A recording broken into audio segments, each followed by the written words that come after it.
of the Planning Applications Committee. I'm Councillor James Husband, Chairman of the committee.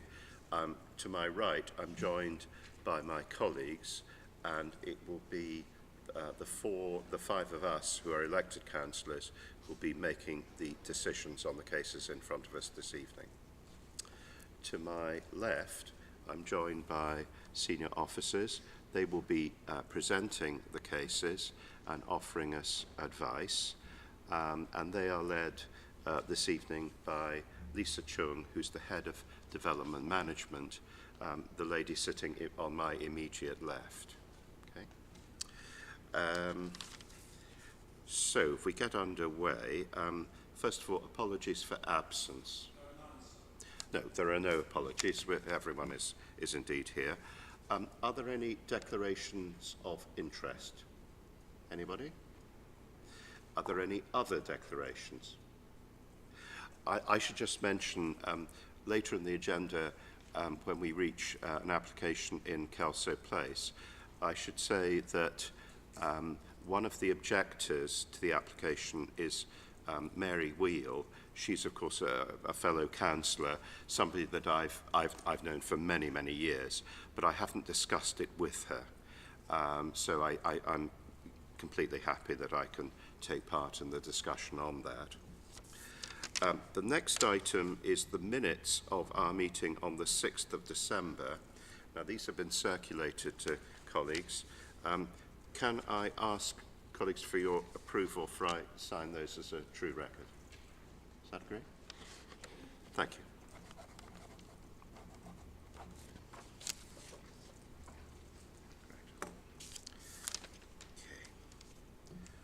I think it might be helpful if I give everyone an idea of the order in which we're going to consider things this evening.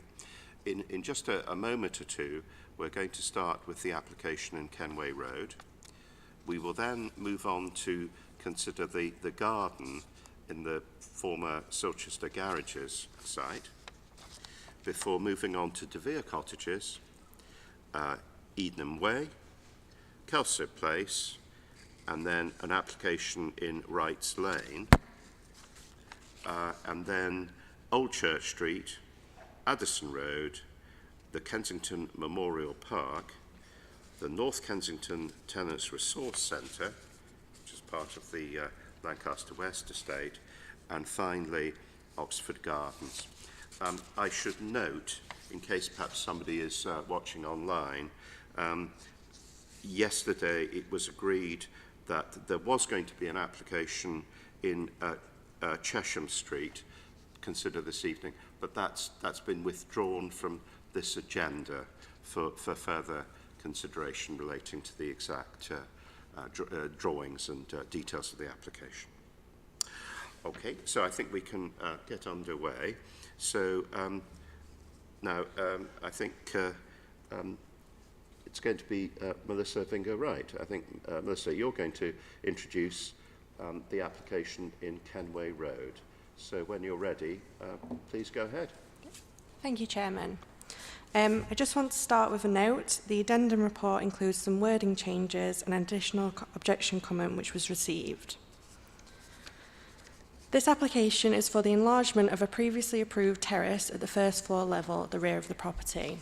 Next slide, please. 41 Kenway Road is located on the north side of Kenway Road. Next slide, please.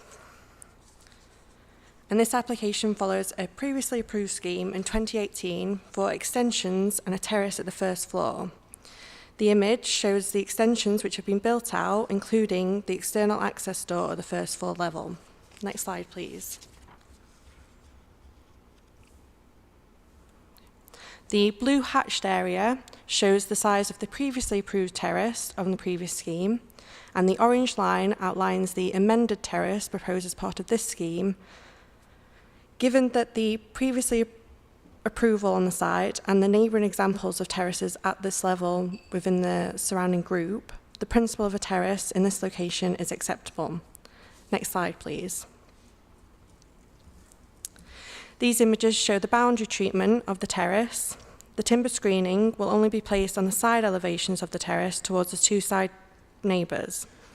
These materials are acceptable within the context of a terrace and are not visible from any public views within the Earls Court Conservation Area, Earls Court Village Conservation Area. Next slide, please. This plan shows the original plans submitted for this application, which have been reduced significantly in size. The reduction improves the sense of enclosure and privacy for the neighbour at number 39, as well as the wider private views of the terrace from the surrounding neighbouring properties. Next slide, please. The timber screening has been introduced to protect the privacy of the neighbouring properties. This image shows the side elevation of number 39. Next slide, please. And this image shows the outlook from the rear window at number 39. Next slide, please. The proposed screening in its current form is only sought to be 1.5 metres in height. This would not be sufficient to prevent overlooking as shown on this plan. Therefore, condition 4 has been recommended to ensure that the screening would reach 1.8 metres in height, which would protect the privacy of the two neighbouring properties. Next slide, please. Given the previous approval on the site, the amendments to the size of the terrace and the conditions recommended to protect the living conditions of the neighbouring properties, the recommendation for the proposals is approval. And that concludes my presentation. Okay, thank you very much indeed. Now, we've got a number of people have registered to speak, and I think Councillor Wade, I don't know if you would like to go first, or how would you like to organise this? I think it's the residents first, and I'll finish up. Okay, that's absolutely fine. So between all of you, you've got up to 5 minutes. So please go ahead and do introduce yourselves when you're ready. Yeah, hi. I'm Mr. Valenceau from 39 Kenway Road. The proposed terrace is different to other terraces in Kenway Village.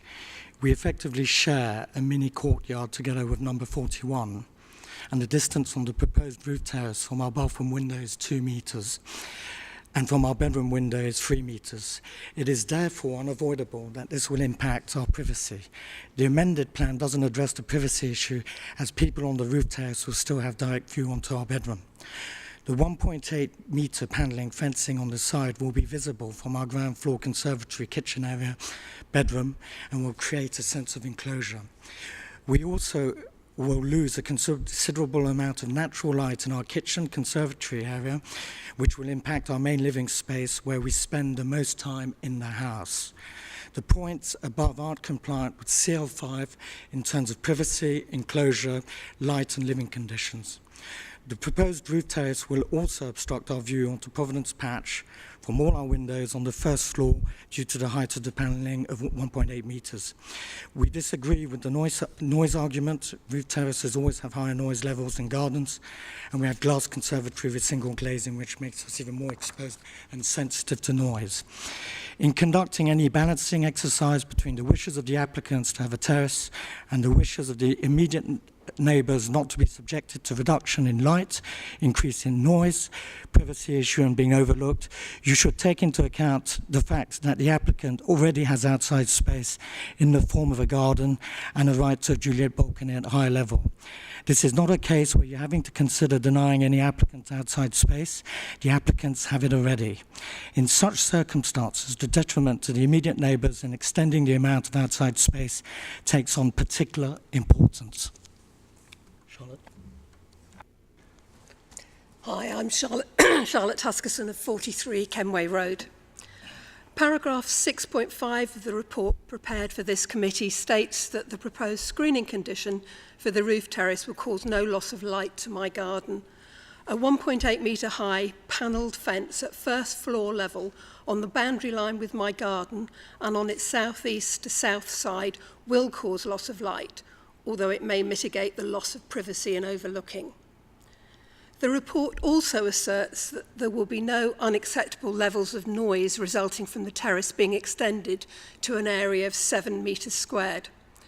The larger the terrace, the more people that can comfortably congregate there, and more people and more comfort means more noise. Noise from a roof terrace carries much further than noise at ground level and is way more intrusive. This development, which could contribute to noise disturbance in the peaceful gardens in the conservation area of Earls Court Village, which is shielded from the hubbub of Earls Court Road and Cromwell Road, is unacceptable. I've been asked to represent the interests of affected residents in Kenway Road, some who cannot be here for health reasons.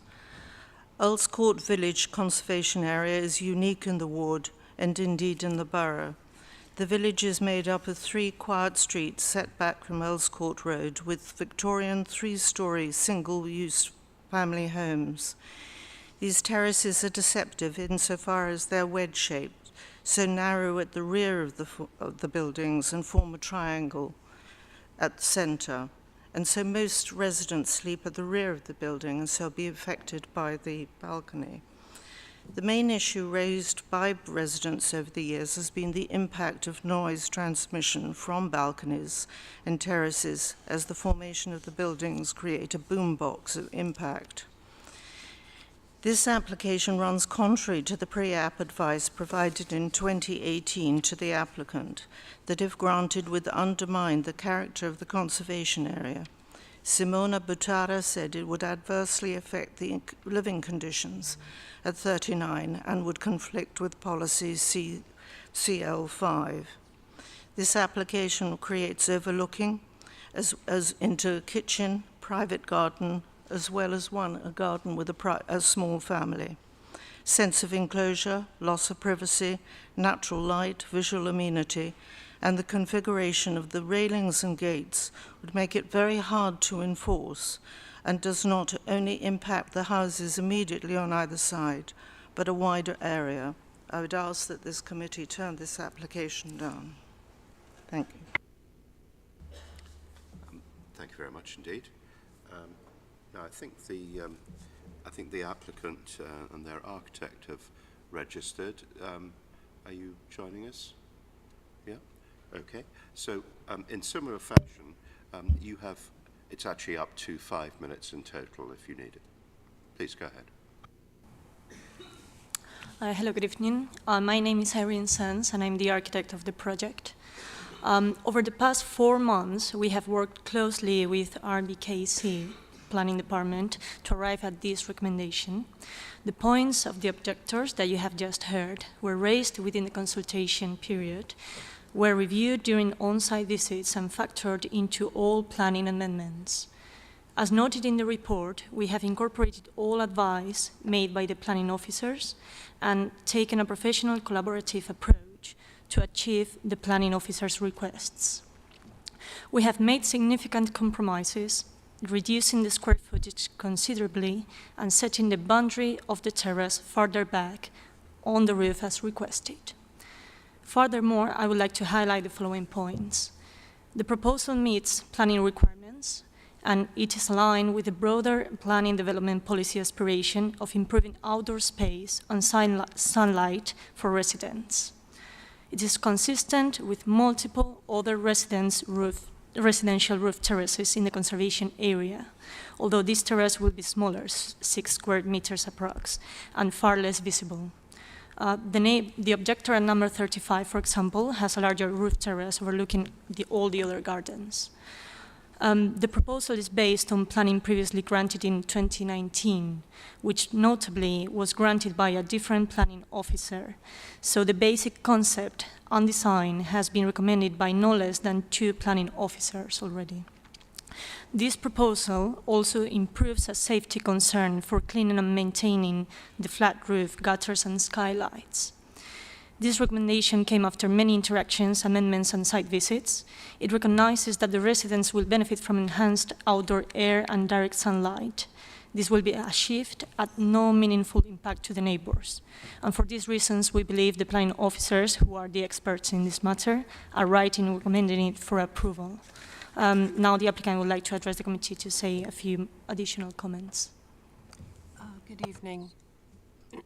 Good evening. I'm Helene Coote. My family and I have been the owners and occupiers of number 41 Kenway Road since 2010. We've always been respectful custodians of this conservation area. We are proud to invest and maintain our property in this lovely area, and will continue to improve our property in line with planning guidelines to be fit for modern family living. Our ongoing attempts to improve our property have been supported by many like-minded local residents. We have always pursued a professional partnership with RBKC Planning and implement all of their requirements. Why are we seeking this small extension? Compared to other neighboring properties, we have limited outdoor space with direct sunlight. Improving this is important to our quality of life, especially as jobs tilt towards working from home. I also have a skin condition which benefits from sunlight. The small amendment to the rear terrace will allow the space to be practical and much better utilized and enjoyed.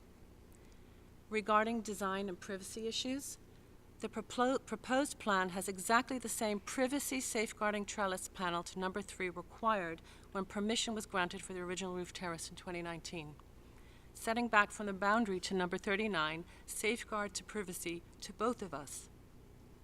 The panels do not result in any loss of light or daylight at number 39. The rear ground and first floor windows at number 39 are north-northwest facing and already obscured from afternoon and evening sun because of its own rear extension. Specifically in regard to the privacy of the rear windows at number 39, planning has assessed this point and has acknowledged that number 39's rear windows are already directly overlapped by multiple windows in our property. There already exists a bedroom and hall window a few feet away from number 39's rear windows. These are closer to number 39 than the terrace boundary will be. Our upper rear windows already look directly down and across number 39, into their office and into their bathroom.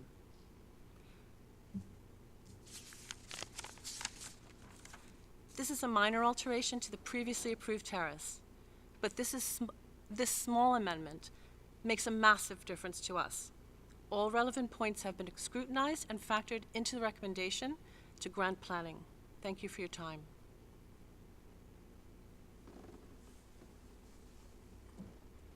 Good. Thank you very much indeed. Colleagues, any questions? Sonia, do you want to go first? Yes, thank you. And thank you to all the speakers who came in. So question for the objectors. So I can see from the map we've been provided that there are a lot of other terraces in the neighbourhood, and I just wanted to hear from you if you could explain a little bit more how this compares or contrasts with those other terraces. You know, do other terraces have a privacy screening? Would this set a new precedent in terms of size or height?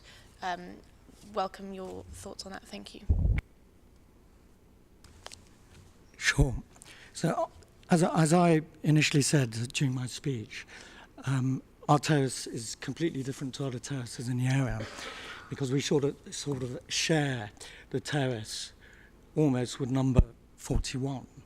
So what that means is the way it's designed, they have direct views onto our bathroom, direct views onto our bedroom, direct views on our skylight, and it's totally different to the other roof terraces in the area. It was mentioned that at number 35 there's a roof terrace, but her terrace doesn't overlook, and there's no issue with privacy overlooking, and they're high up. We're on the first floor, you see. So that's the real issue. There's no other terrace like that on the Kenway Village. And they don't have screens which are going to be put up, which are going to cause this sense of enclosure.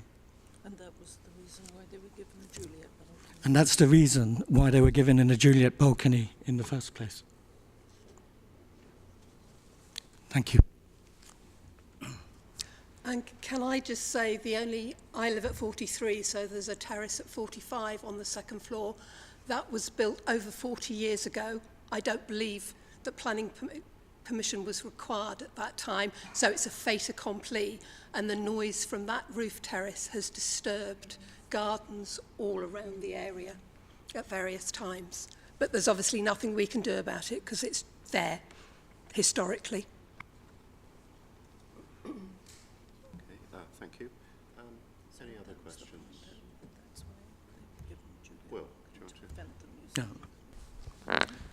you. I just have two questions for the objectors. My first question is, how do you respond to the assertion made by the applicant that actually through her windows she can already view your bathroom, and what would for you be the difference in privacy between the view from the window and potential terrace?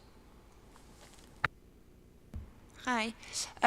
We have curtains. There's a tiny window where we've decided not to put a curtain, but the door is always closed on it. The bedroom has a curtain, and the other window in the bathroom, we have two windows in the bathroom, has a blind. So we do have curtains. On the conservatory level, on the ground floor, we don't have blinds because we want to enjoy the light. And if we had a screen, people would be able to overlook us. And especially with the gates, for maintenance purpose, anyone could just walk all over the roof. So that's a concern. Thank you. And then my second question is just in relation to the 1.8 metre high screening.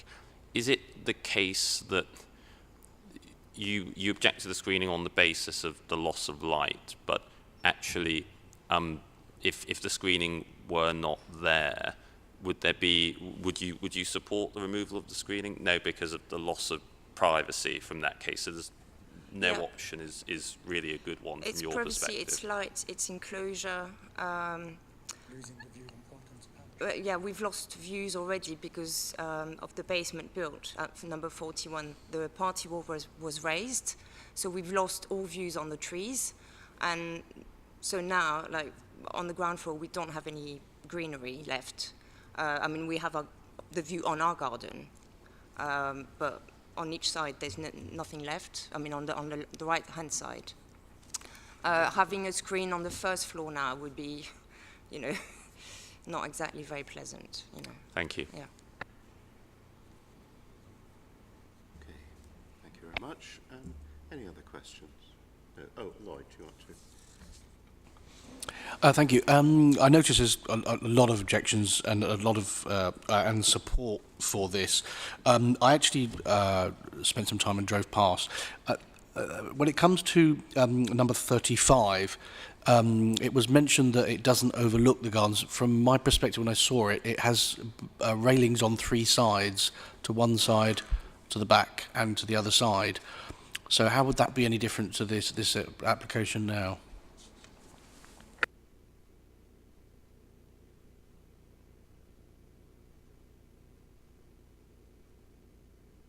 Number 35 has a terrace, but again, it was built a very long time ago.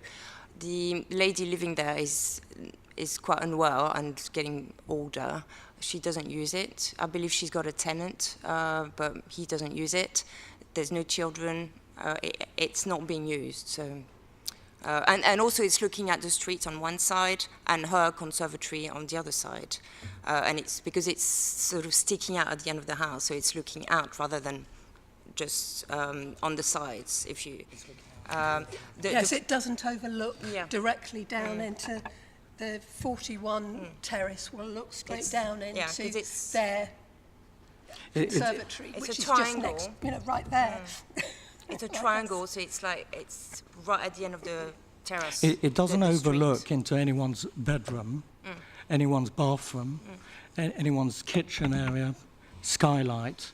It's a lot less intrusive. It does have a table and chairs on it, doesn't it? A blue garden set of table and chairs. Yeah. Yep. But it doesn't overlook directly onto anyone's house. It's a real privacy issue which we have. Okay, thank you. Thank you. And it also faces Walgrave Road rather than... Okay, thank you very much. So, colleagues, questions to officers. Any questions to officers? Who would like to go first? Anyone? Sonia, you go first. Thank you. Just on the question of privacy and the privacy screening, I can see here that it does overlook, somewhere in my notes there's a picture about how it overlooks the neighbour's skylight. I suppose what are you able to sort of explain a little bit what the process was working with the applicant and those who responded to consultation to come to that decision that there will be a privacy screening, and was a concern around privacy greater than the concern around lighting or overlooking a neighbouring property? Thank you. Yeah, so all of the impacts on the living conditions, so in regards to privacy, sense of enclosure, loss of light, they were all equal in terms of my assessment for it. There were numerous different iterations of amended plans which were received, some of which extended the terrace out to the boundary with number 39.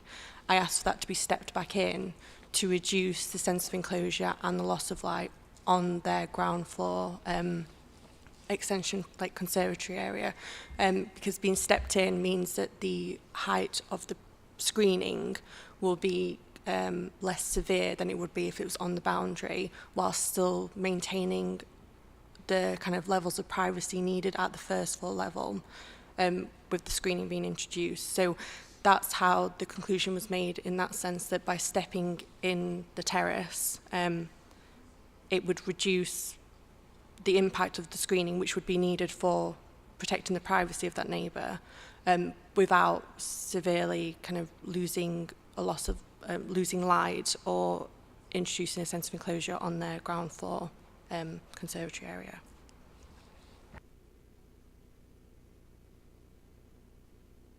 Anyone else got any questions? Lloyd, last one.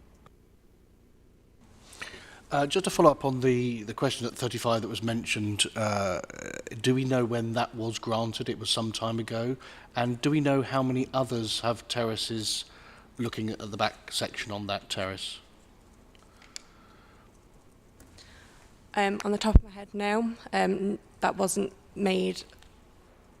That didn't make a full impact on this assessment in itself, because that made up so much of the previous assessment of the previous application, that the principle of a terrace in this location was set as part of that previous application. So in that sense, it was reassessed as a general sort of view of the area, but without looking at the history in depth of the surrounding terraces.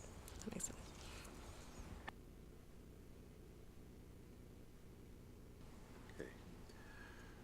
So we need to make a decision here.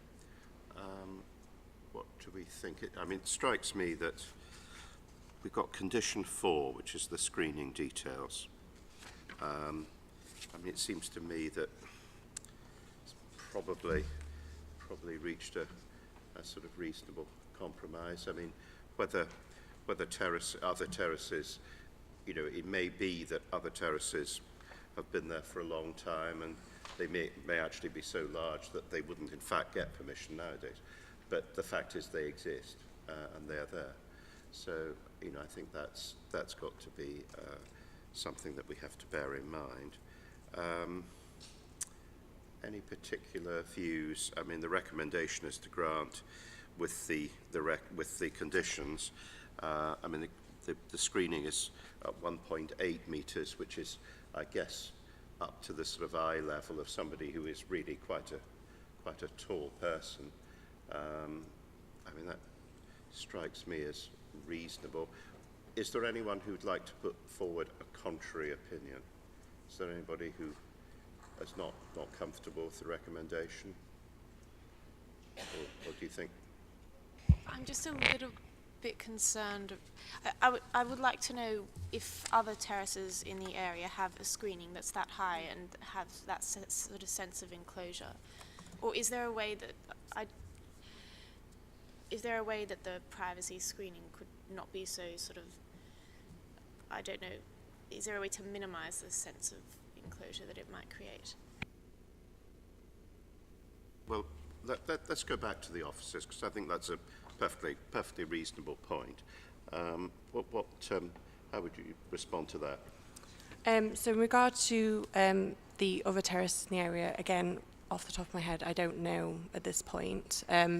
But in comparison to the previously approved scheme, in terms of the impact on number 43, the terrace itself is only 0.5 metres longer than the one that was approved as part of that scheme. And that scheme also included a 1.8 metre timber screening on that side. So they already were going to have a timber screening along their boundary as part of that previously approved scheme.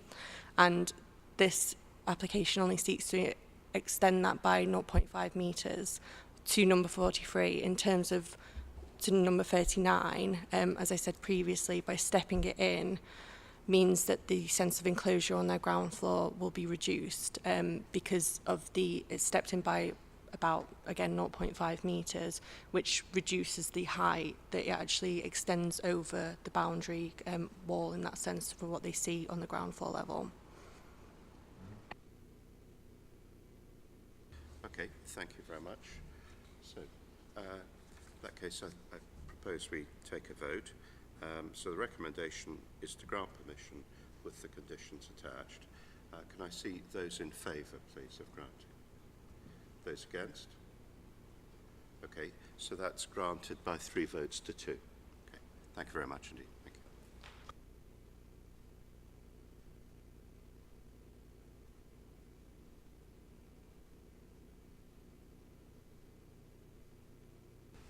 Thank you. If we can now move to the application in the North Pack, which is the former Silchester Garages site.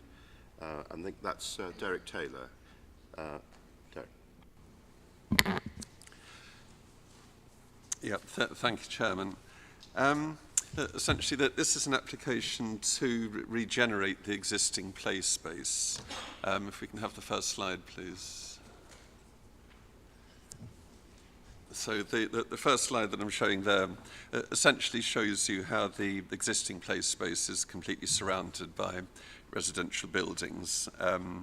So that there's Shotley House and Blessingham House and Mersey House and then Frinstead House, which is the taller block to the west of the site.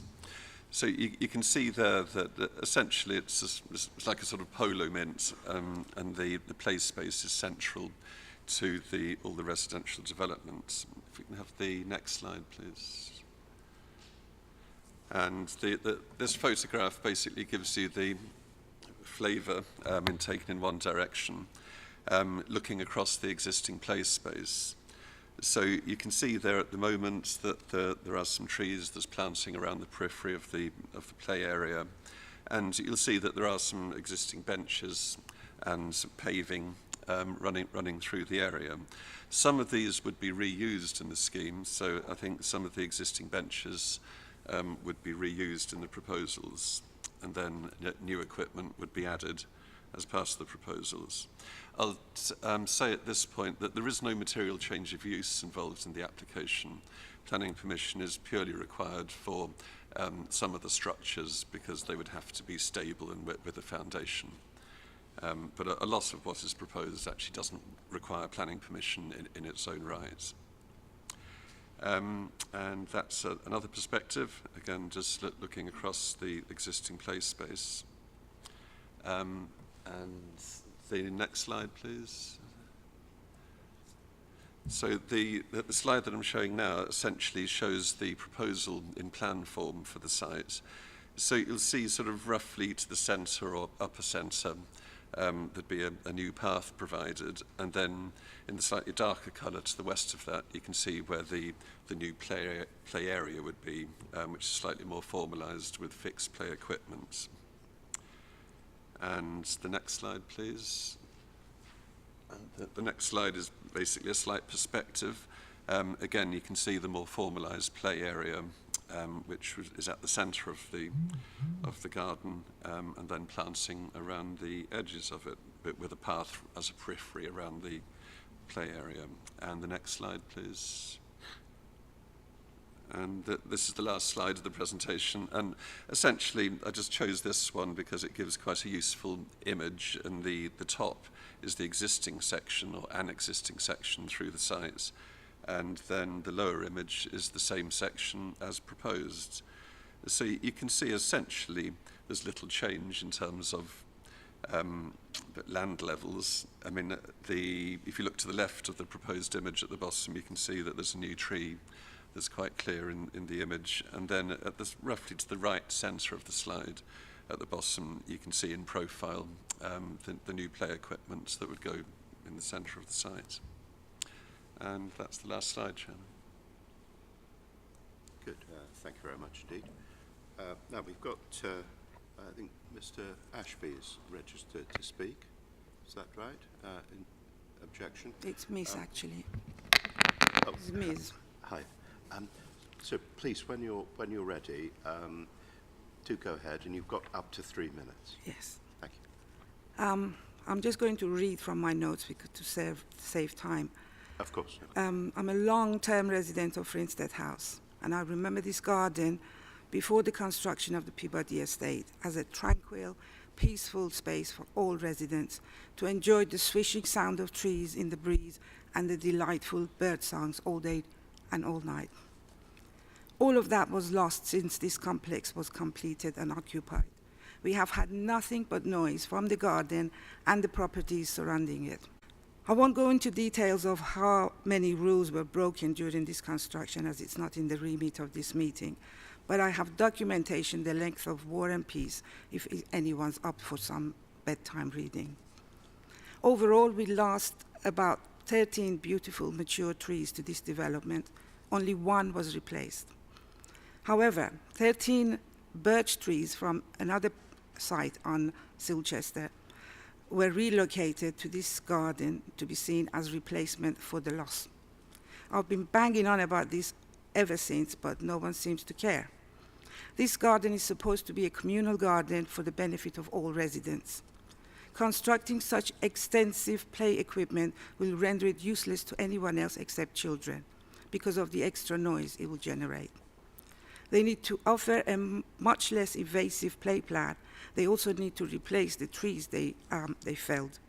This will not only improve the soil condition, help reduce noise, improve air quality, and provide shade, it would also entice the songbirds to return. And it would be a positive step towards achieving the borough's net zero aspirations.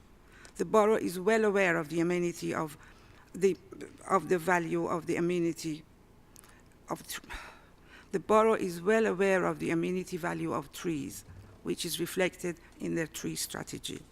In 4 simple words, trees make people happy. A pile of painted metal in the middle of a garden so close to where people live may tick a box and may make a few children happy, but it will induce too much noise, which is not something that makes people happy.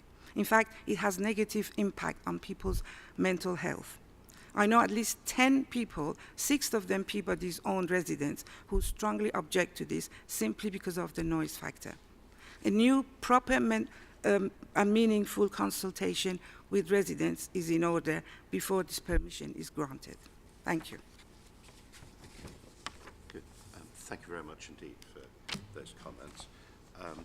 Now, I think the applicant and agent are represented here. Right. So in similar fashion, please, when you're ready, you've got up to 3 minutes as well. Lovely. Thank you. Good evening. My name's Tim Gaskell, and I'm here on behalf of Peabody, who are here, as well as our landscape architects, Turkington Martin. As some members will be aware, Silchester was completed in 2015 and is a project Peabody are very proud of. It has won many awards. It was designed from the start with a central amenity space, part of which included play space. Planning policy requires play provision, and this proposal made such provision. However, the play equipment originally installed was not adequately robust and now needs changing.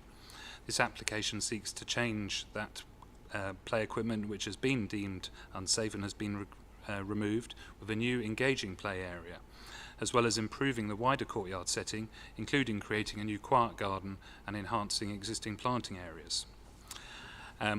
Peabody have been keen to involve residents in the development of this, and there have been 2 in-person consultation events together with online surveys. The play equipment that was originally provided was well used, and there's a desire by many, not all, to see it replaced. The design has responded specifically to comments received, with features such as the quiet garden being added in as a result of the consultation exercise. These proposals would provide safe, attractive and meaningful play spaces for the residents. In terms of the noise, obviously everyone will have their own views on the sound of children playing, but we would highlight that this was an existing play space. It was designed from the outset to be a play space, and the use, as officers have highlighted, is not changing. There may be some more activity, but it would be within the intended purpose for the area. It should be noted that by sort of providing the play space in a certain location, we're looking to move some of the activities away from the immediately adjoining the existing residential properties. In terms of the points about trees, obviously some of the issues raised relate to the original proposal, which was considered in 2012 by this committee and approved in 2013. But in terms of this application, we are not proposing to remove any trees. Indeed, we're proposing to plant 5 new trees within the central space. In closing, we believe that this proposal has been sensitively designed, will result in a high-quality scheme which will deliver safe, attractive and meaningful play spaces for the residents. There are using child yield data, we can estimate there will be over 100 children in Fint, Silchester and Frinstead House, and these children would need somewhere to play. In reality, we feel that this is a simple proposal. This is an existing play space which needs to be repaired and upgraded, which is what Peabody wish to undertake, along with wider landscape works which would improve the space for all residents. Happy to answer any questions if members have any, but otherwise we hope you can support the scheme in line with the recommendation from officers. Okay, thank you very much indeed. Colleagues, any questions at all on this? Anyone? Lloyd, you go first, and then Beth. Thank you. Just one question to the objector. I take on board that you're on behalf of an objector. As it is an existing play space, what is it that you'd like to see that's different to the existing that's there now or improved of? Actually, I am an objector, and, but my objection somehow disappeared from the website. So that's why I'm here on behalf of another objector. The play space that was there before, as I said, it was called soft play, and it still attracted a lot of noise, but not as much as I think we would be attracted by this development. You know, like, we're not just talking about the slide and a swing. There's going to be scooter tracks all around, and that area is directly under my bedroom window, and I've got documentation of the noise. I've got no objection to children playing. I quite enjoy the sound of children playing, but there's been occasions, many occasions, that this didn't sound like a play. It sounded like a riot, you know, the screaming and shouting and arguing, and the children, like something like 30 children running around making a lot of noise that is not play noise. Also, there aren't any more trees left to be removed. What I was talking about was the trees that they removed before. And in a couple of meetings that we had with the project manager and someone else, and the councillor was also present, they finally agreed to plant at least 3 trees. But in the planning brief that I saw online, there's only 3 trees that they are going to put on there. And the quiet garden, I can't see how you can have a quiet garden when you've got a big playground in the middle of it.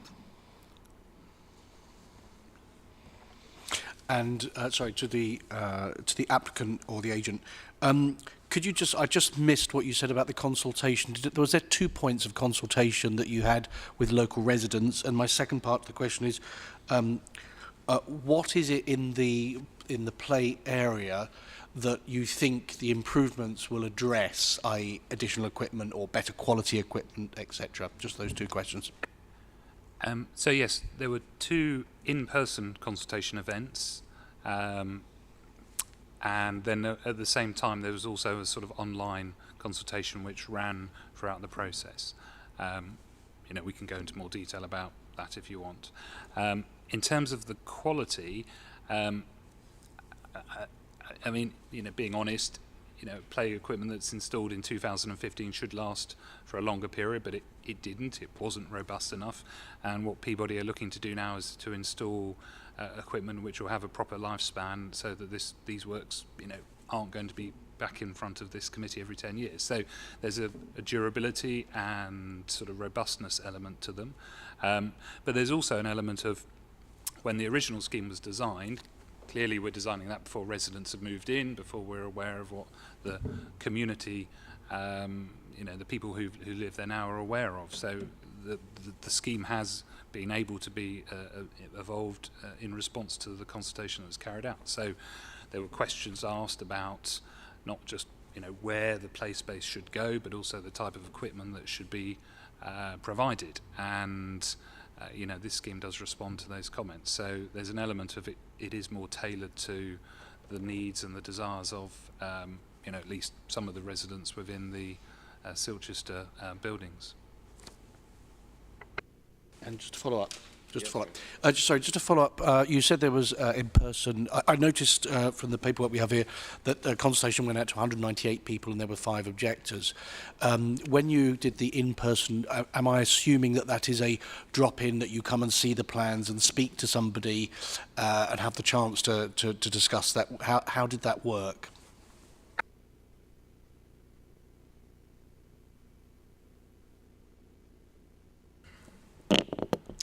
Hi, my name is Sue Forsyth. I'm the project manager for this project at Peabody.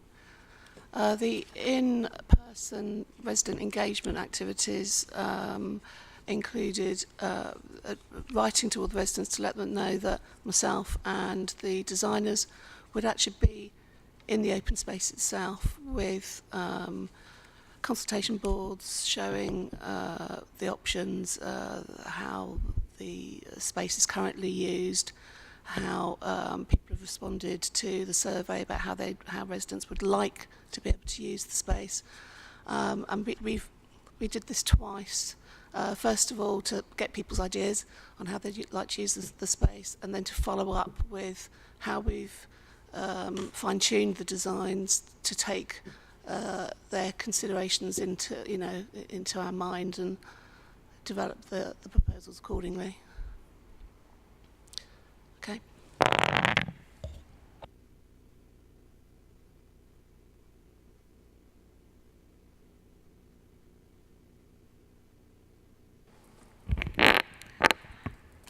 I would like to ask again about what my colleague asked about the people that been notified, 195. And also I see here the people who answer, I think, the leaseholders, not residents. And so why? Any reason for that? And also what you're suggesting here about bicycle, scooter, and stuff like that. How many families live there? And if they benefit, the people that are going to benefit, do you have any percentage or statistic for that? Or how do you run your consultation? Thank you. So in terms of the number of families, trying to take those in reverse order, Silchester has 112 properties, and Frinstead has 80 properties, so sort of 192. We don't know, the precise mix of the numbers within that, but the GLA publish data which allows us to sort of estimate the child yield, which is where that figure comes from. So hopefully that explains that. If you look on the slide on the front of you, so you can see the play area sort of in the middle of the picture there, and the resolution's a bit poor, but you can sort of probably just make out some of the sort of equipment there.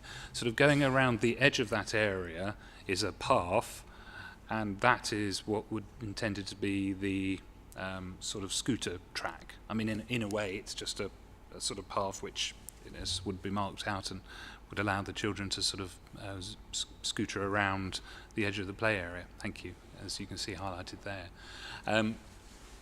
In terms of the leaseholders are residents, but it's just the nature of how they own their property that differs. So, number of residents within the buildings will rent their homes from Peabody or from the council, but then obviously some properties, people will have purchased those, and they would be the leaseholders. So they are leaseholders and residents, and the consultation was undertaken, with all groups.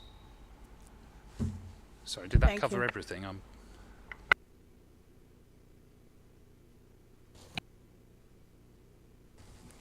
Thank you. Just one question for the objector and then a couple for the applicants. Just to the objector, I know you mentioned the point about trees and the borough's tree policy.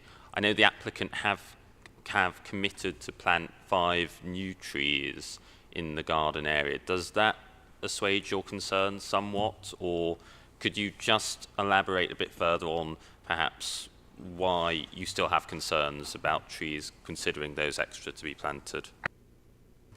Well, they verbally told us that they would plant 3 more trees, but that's not in the brief that's been put on the website. There's only 3 on the website. And can I just say about the consultation that I didn't even know about these meetings until after they were all done. And I'm a very involved resident in Frinstead House. I'm involved in all sorts of kind of things because I'm the chair of the resident association. And the reason why we had these 2 meetings was because the consultation, I believe, it wasn't done properly. And it wasn't a meaningful consultation. They came up with proposals. It wasn't asking people whether they want this equipment or not. They just said, we've got 2 options, you can choose one or the other. So basically, when there's just 2 options, that's not a consultation. It's just a proposal. Thank you very much. And a couple of questions for the applicant as well. Well, just following on from what the objector said, what assurance can you provide today about these 5 trees that are going to be planted? Can you put it on the record that they are?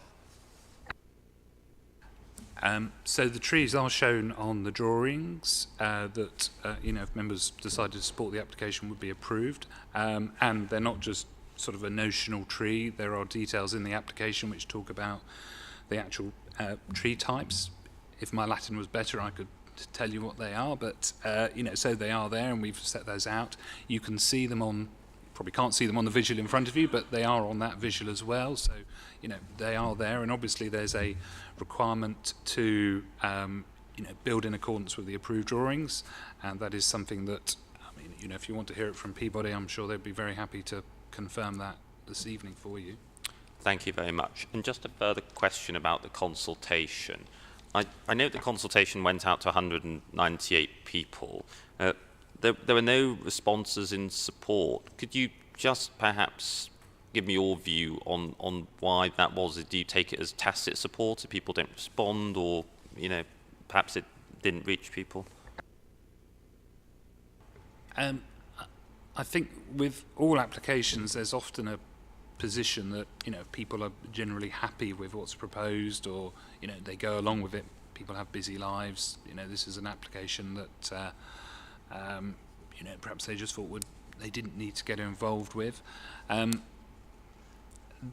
There's no, when we were doing the presentation, there were, as I said in my original presentation, there were a range of views. There were plenty of people who supported the scheme. Generally, to be fair, those with families and younger children, but they're certainly there. Equally, I would say that given the consultation went out to nearly 200 people, the fact there are only sort of 5 or 6 concerns raised, I think, is relatively low, which I think is also sort of reflective of the general sort of acceptance of the proposals. And just one final question, if I may. The issue about the play area, it is quite a substantial change going from a wood-chipped area to an area that now has a lot of play activities, including bike tracks. I note in the objections there is significant concern about that potentially causing antisocial behaviour. What assurances or what strategies have you got in place to ensure that it doesn't? I mean, I would highlight that the woodchip area that there is at the moment is only a temporary solution. There were play features there before, but unfortunately, those were the elements that were removed. So, there was, that is something that perhaps hasn't been, isn't changing so much. Obviously, the play equipment is intended to be more robust. I mean, antisocial behaviour is a wider issue. I don't believe that it would change as a result of this proposal. There are issues about antisocial behaviour which Peabody have to sort of manage and look after, and perhaps we could talk about sort of their attitude to that. But in terms of the scheme, I think a more robust play area, perhaps is less likely to suffer from sort of vandalism and those types of impacts. But we don't believe that this scheme would sort of change or increase antisocial behaviour issues. Peabody do have an active programme of trying to manage that on their estates. It is a difficult problem, as I'm sure you're aware, but it's something they're aware of and do try and tackle. Thank you very much. I think all my questions have actually been answered and asked and answered by others. So, okay. All right. Thank you. Good. Very good. Well, thank you, everyone. So, our opportunity to speak to officers. I'd like to start. Mr. Taylor, it strikes me quite a lot of what's proposed is right at the margin of what constitutes development and therefore even requires planning permission. What are the elements? What are the elements that mean that we must consider this, to your mind? Well, I mean, I think in my introduction, I did mention that there is no material change of use. So, but what I meant by that was that the space already has planning permission to be used as a play space. The application before you isn't for the creation of a play space. So there is no material change of use. If this was refused, there would still be a play space there, as there is now. In terms of the requirement for planning permission for structures, planning permission actually isn't required to plant bushes or shrubs, and it's not required to plant trees. It's not actually required to designate areas. So, for example, the designation of the quiet area, planting around it, none of that actually requires planning permission. Planning permission is only required here for the little gate that would lead into the quiet area, that the gates would have to have some sort of foundation. The laying of the path around the periphery of the play area, the path technically would be a structure. And then the play equipment, I think some of the smaller items probably wouldn't require planning permission in their own right. The taller items of play equipment would need some sort of foundation to stabilise them and make them safe. And that would tip them over into the area where they would need planning permission. But in short, most of what's before you on the plans would not require planning permission. So just coming back to the issue about trees, so the fact that Peabody have made an application and their drawings of this garden, they do include proposals for new planting of trees. So so in effect they have put them into the application. So therefore, there's an expectation that if we grant permission, those trees will indeed need to be planted because they're part of the plans as part of the application. Yeah. I was listening to the discussion in relation to the trees. I think there's obviously a historic issue because some trees were obviously removed when the greater development was done originally. Peabody have elected to include new trees with their plans. 5 trees are shown on those plans. I was thinking that it would be possible to add a condition that requires the planting of no less than 5 trees, and that gives them an option to add a couple more if they can. I wouldn't want to say here that there could be other trees or where they would go, but obviously there's a balance to be struck on the site.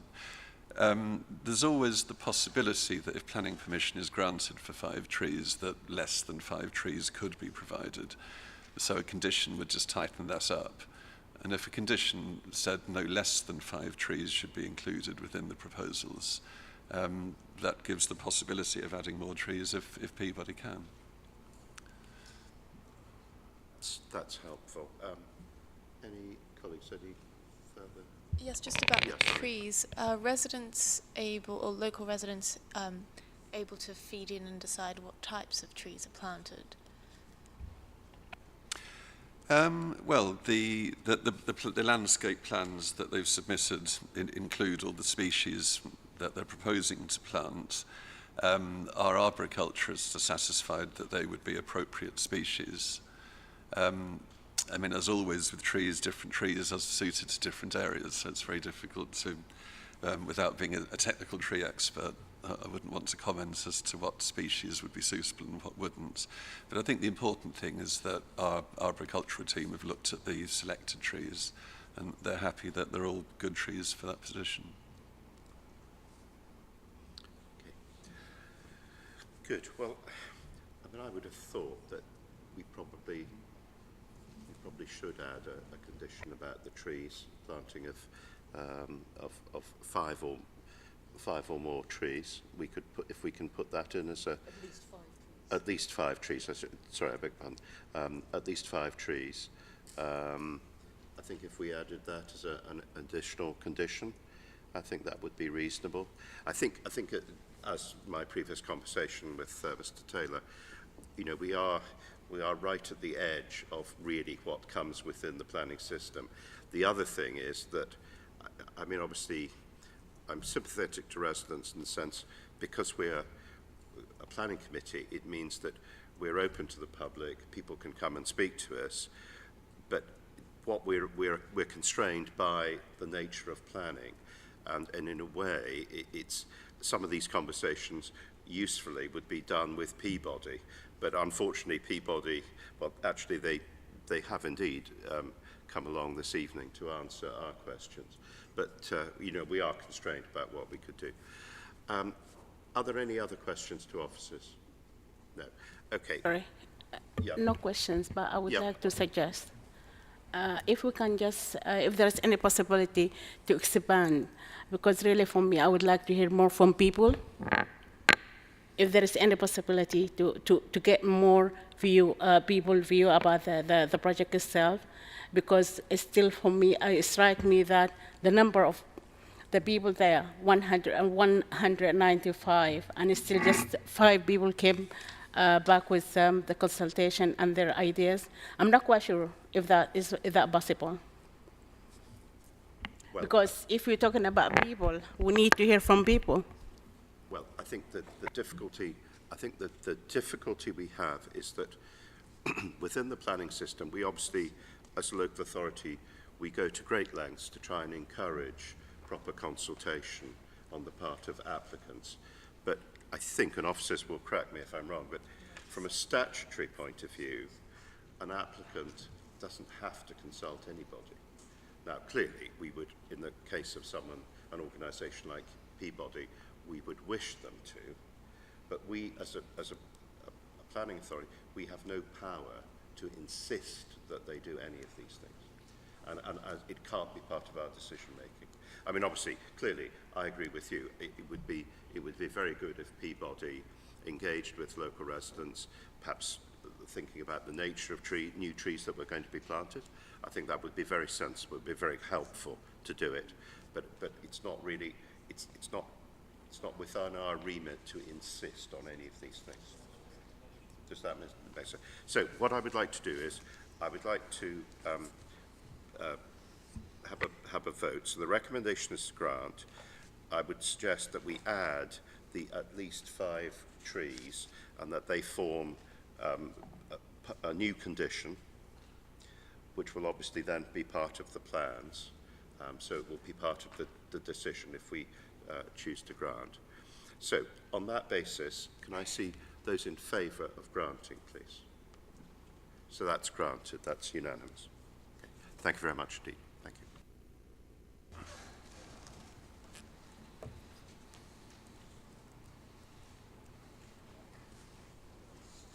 if we can now move on to consider the application at 2 De Vere Cottages, please. Mr. Taylor. Thank you, Chairman. If we could have the first slide. Right, the first slide's up. So the first slide there is basically taken looking up at the building.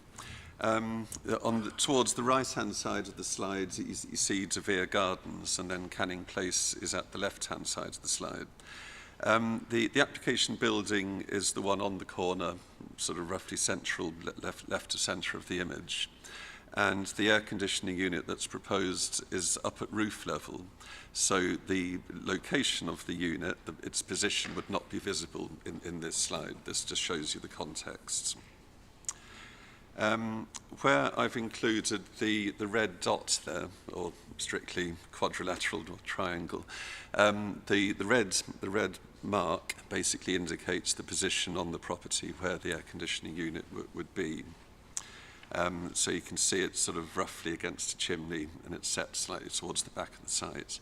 That's clearer from the next image in the next slide. And in that slide, that's a section taken through the property. And you can see the chimney stack sort of behind the proposed unit. The air conditioning unit would be within a housing. It's a timber housing that you can see there is quite clearly set towards the back side of the building, towards the inner side of the roof. And that's why you wouldn't see it from any public points around the outside of the sides. Next slide, please. And that image is just a closer up version, so you can see the air conditioning unit within the timber housing, sort of beside the chimney towards the back end of the building. Next slide, please. And then, next slide, please. Oh, right, okay. I was going to show you another slide, but it doesn't seem to be there. No, okay.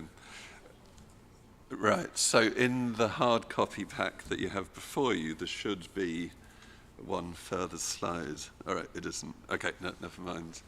The slide that I'm talking about is simply a floor plan for the roof, which just confirms what you saw in the section, that the air conditioning unit is towards the rear of the property. And that was the last slide, Chair. Thank you. Now, an objector, Mr. Coe, has registered to speak. Hello. Thank you. Hi. Thank you, and thanks for bearing with us. So please, you've got up to 3 minutes, please, when you're ready. Thank you. Thank you. My name is David Coe, and I represent the courtyard, which is on the inside side to which the air conditioning unit is represented there. The buildings, as was shown by the officer, is a set of 16 houses, terrace houses around the Mews courtyard. The buildings are 3 levels up, with the extensions that are being carried out that would take it to a 4th along there. The internal courtyard is hard brick, basically, and the organization of the courtyard is the owners form a company which governs ourselves. We contribute to the maintenance and the upkeep, and we abide by a common set of rules, the most sensitive of which is noise, because the courtyard is essentially a chimney of bricks. Noise particularly resonates within it. And in the summer months, people have their windows open, and it's a particular concern that even the smallest amount of noise has a very amplifying effect within it. Our objection is we are unconvinced at all that the sound would not simply resonate along. And we're also concerned about the precedent set within the courtyard of having an air conditioning unit that actually faces into the courtyard, where obviously the hot air that comes out from it and the noise exhaust from it would directly impact that. We would like the front of the building, as shown by the officer, actually has a small balcony which is used in the top level as a fire exit between all the houses. And in front of that is a short wall which generally obscures any kind of view from there as well. So we certainly want the applicant to reconsider the location of the unit. We strongly feel that no unit should be placed into the courtyard and that there are other locations which are possible. And we want to emphasize and also point out to the councillors and the officers a letter which was written by one of our members independently, Mr. Howard Page, which details further his experiences as he had been resident in the courtyard for many decades and has much experience about that issue of noise within this. So in short, we object to the application. We feel that there are better locations for it, and we certainly do not want to set any precedence of any air conditioning unit which faces into the courtyard. And I speak in my position as being a member of the courtyard committee representing, or the members of the courtyard, the 16 buildings, which incidentally includes the applicant. Good. Thank you very much indeed. That's understood. Now I think the agent is present. Is that right? So please, in similar fashion, you've got up to 3 minutes as well. Hi, my name is Joanna. I'm the architect and the agent at the property. We've sited the condenser to the rear of the property so that it would not be visible from the street and it does not set any detrimental effect on the conservation area. While it is visible from the courtyard, we have placed it set back from the parapet. So Can I ask you to speak up a bit? Maybe Okay. you need to be a bit closer to that microphone. That's great, thank you. Okay. Although slightly visible from some angles of the courtyard, it is a discrete piece of equipment that would be sensitively sized and positioned close to the party wall adjoining number 1 De Vere cottages. I would like to note that we are not setting a precedent as there is an approved condenser application at number 1 De Vere cottages. So just on the other side of that party wall. The condenser enclosure has been designed to achieve the planned noise requirements of the Royal Borough of Kensington and Chelsea, which requires that noise from the unit shall be at least 10 decibels below the existing background noise level without the planned noise. So we've measured the levels of the noise, and this 10 decibels is below the lowest background noise during the night. It would have anti-vibration mounts to prevent any transmission of sound to the structure or the balustrade. If the condenser had been sited in the lower levels of the courtyard, then the sound would have reverberated. But because it's on the terrace level, where there is not enough built-up area on top of the terraces, the sound does not have any solid walls onto which to bounce around. While the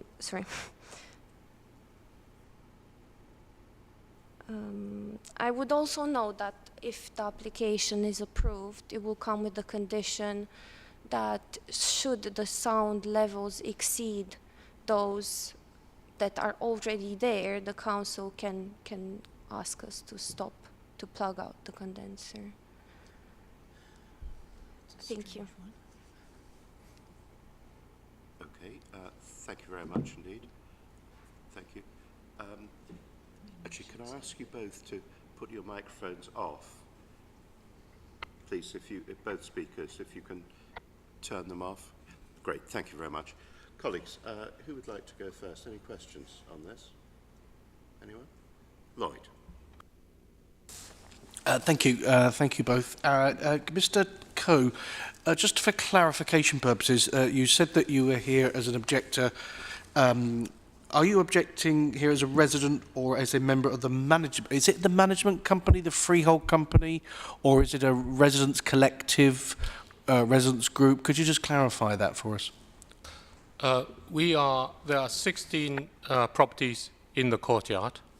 The courtyard and the balconies are maintained collectively, and it is organized as a limited company. The directors work on a voluntary basis without any pay in that way. And the financials are contributions from each of the member. And on matters that affect the courtyard, that essentially affect the noise and so on within the courtyard, as a director of the company, I speak for their behalf. I've independently submitted in the early applications my own personal objections, and my wife had done so, as other members as well. And as I mentioned, one of our members also submitted their own objection in a letter, I believe, emailed to the committee, and wants to make sure that they have seen that also. So in this particular moment, when I speak of my concern of the noise, I'm speaking from the perspective of the management of the whole courtyard and to ensure that the noise level within the courtyard is something which all members would be agreeable with. So I'm concerned about the precedents which may be set. I'm concerned about having any condenser unit facing into the courtyard. With regards to number one, the condenser unit was specifically placed so that it did not face into the courtyard. Thank you. Yeah, forgive me if this has already been made clear. Just to clarify, the courtyard is shared by all residents of De Vere Cottages, but the condenser unit will just be serving a single resident. Is that correct? And I suppose my question then is, when it comes to location, were there any other alternative locations for the condenser unit? And does that mean that, I suppose, no other residents have air conditioning or have a sort of similar arrangement? What other locations explored in this process? So we've sited the condenser towards the courtyard because we wanted to protect the public view because it's a conservation area. We didn't want any, it's a discrete enclosure. It's painted timber, but we didn't want it to be visible from the street or from the listed buildings right across from number 2.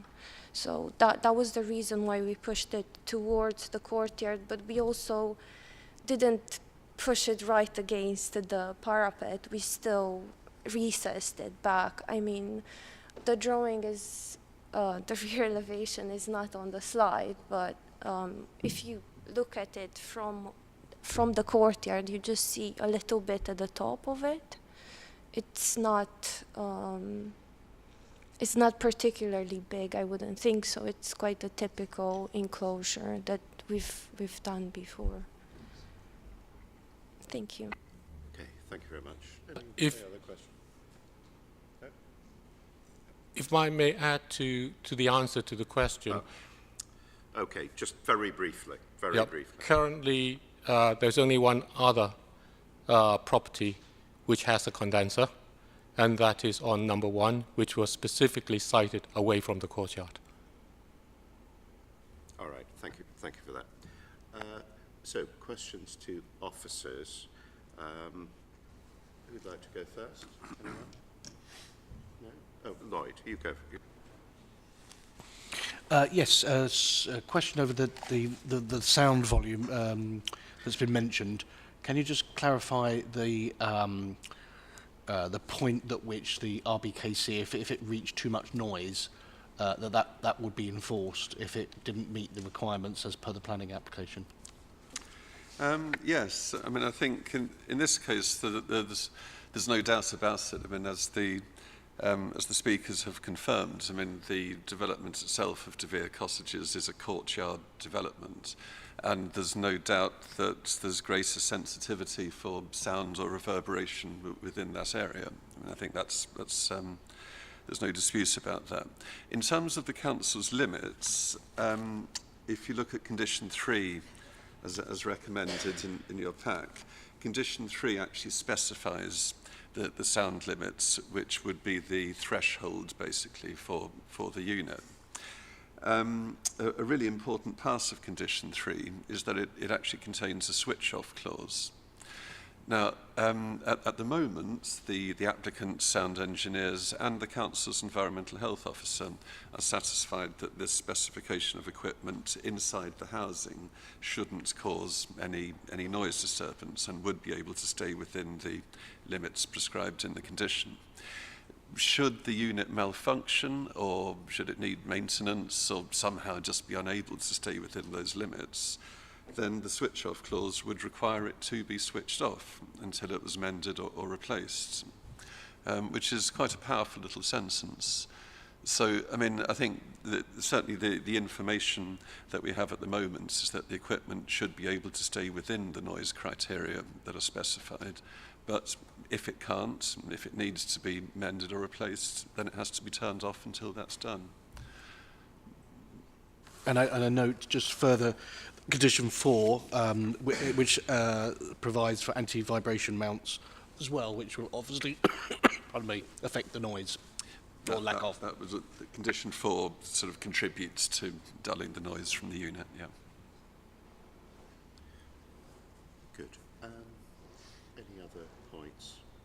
No, I think, yeah, I think really these conditions that are attached here, I mean, these are standard ones which, you know, we put on most air conditioning units, and essentially, if they're creating a measurable amount of noise, then they're non-compliant, and action would be taken against them.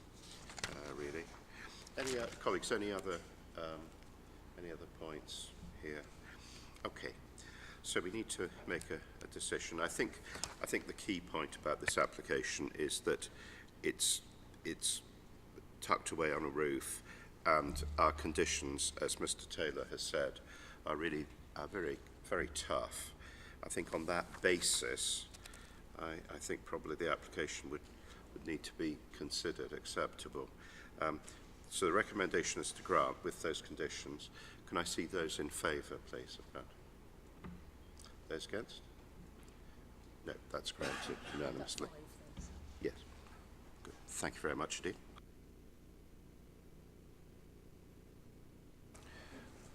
Thank you. If we could now move to the application at Edenham Way, please. Derek, that's back to you.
Thank you indeed. Now I think we've an objector is registered to speak.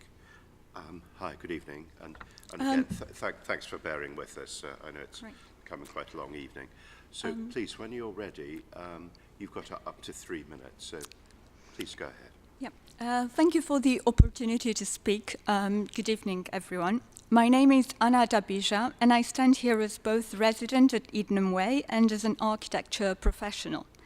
Ever since I found out about the Major Works programme, I welcomed the initially proposed improvements, I've been looking forward ever since to the project's completion. Therefore, I'm saddened to speak in front of you as an objector today. Please hear, my next comments refer directly to the cladding replacement works proposed at 1550 Edenham Way block, which is my home.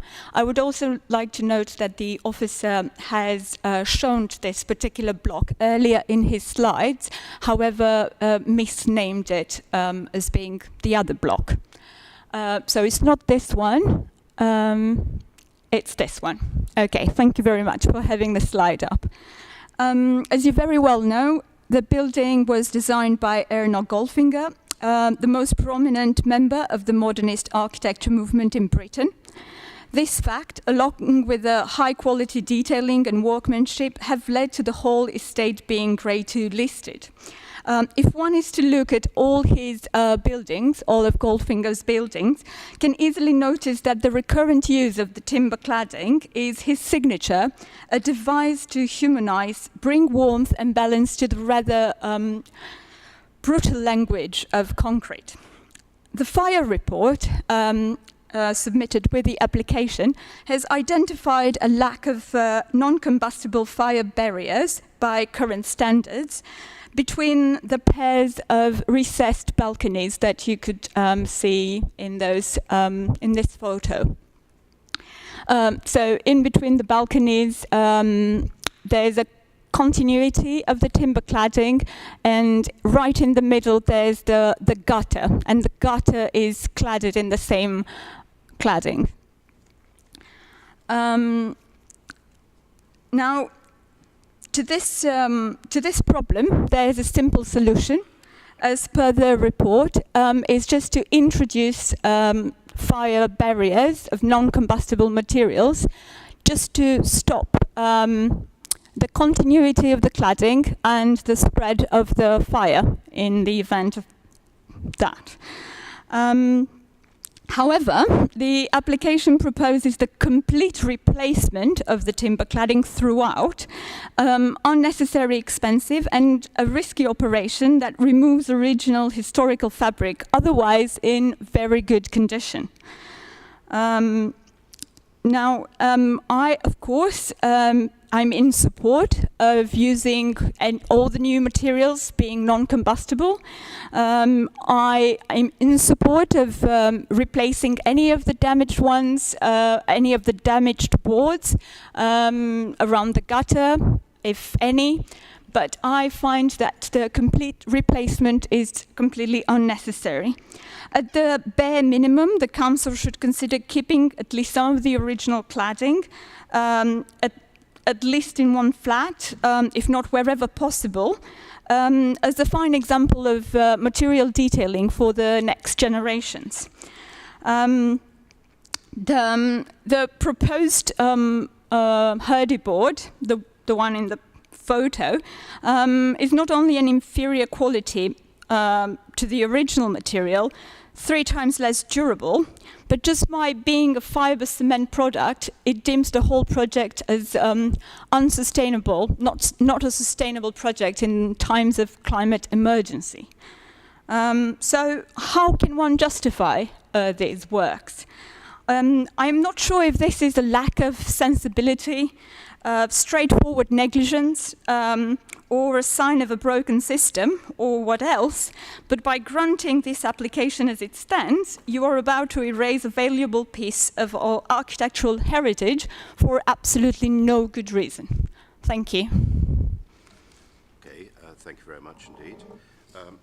Now, I think the I think the applicant or an agent for the applicant is present.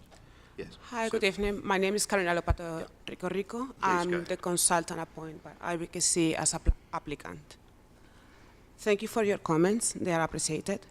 Whilst your concerns are heard and taken in consideration, I must confirm the following. We'd like to emphasize that the main reason we are opting for the proposed solution in this timber panel in the residential buildings is because the building has more than 11 meters height. And since then, in the 1st of December of 2022, that has been prohibited. Edenham Way has 17 meters in height. Most of the timber boards at 1550 Edenham Way are brittle, dilapidated, and aged. Timber cladding can be treated with flame retardant chemicals to improve the fire rating.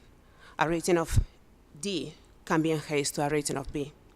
And using this method can be a possibility. However, timber manufacturers and timber specialists confirm that even with that application, the application of fire retardant paint on the timber panels, they will never reach the Euro Class A that is required by the latest approved document B, because wood is inherently a combustible material.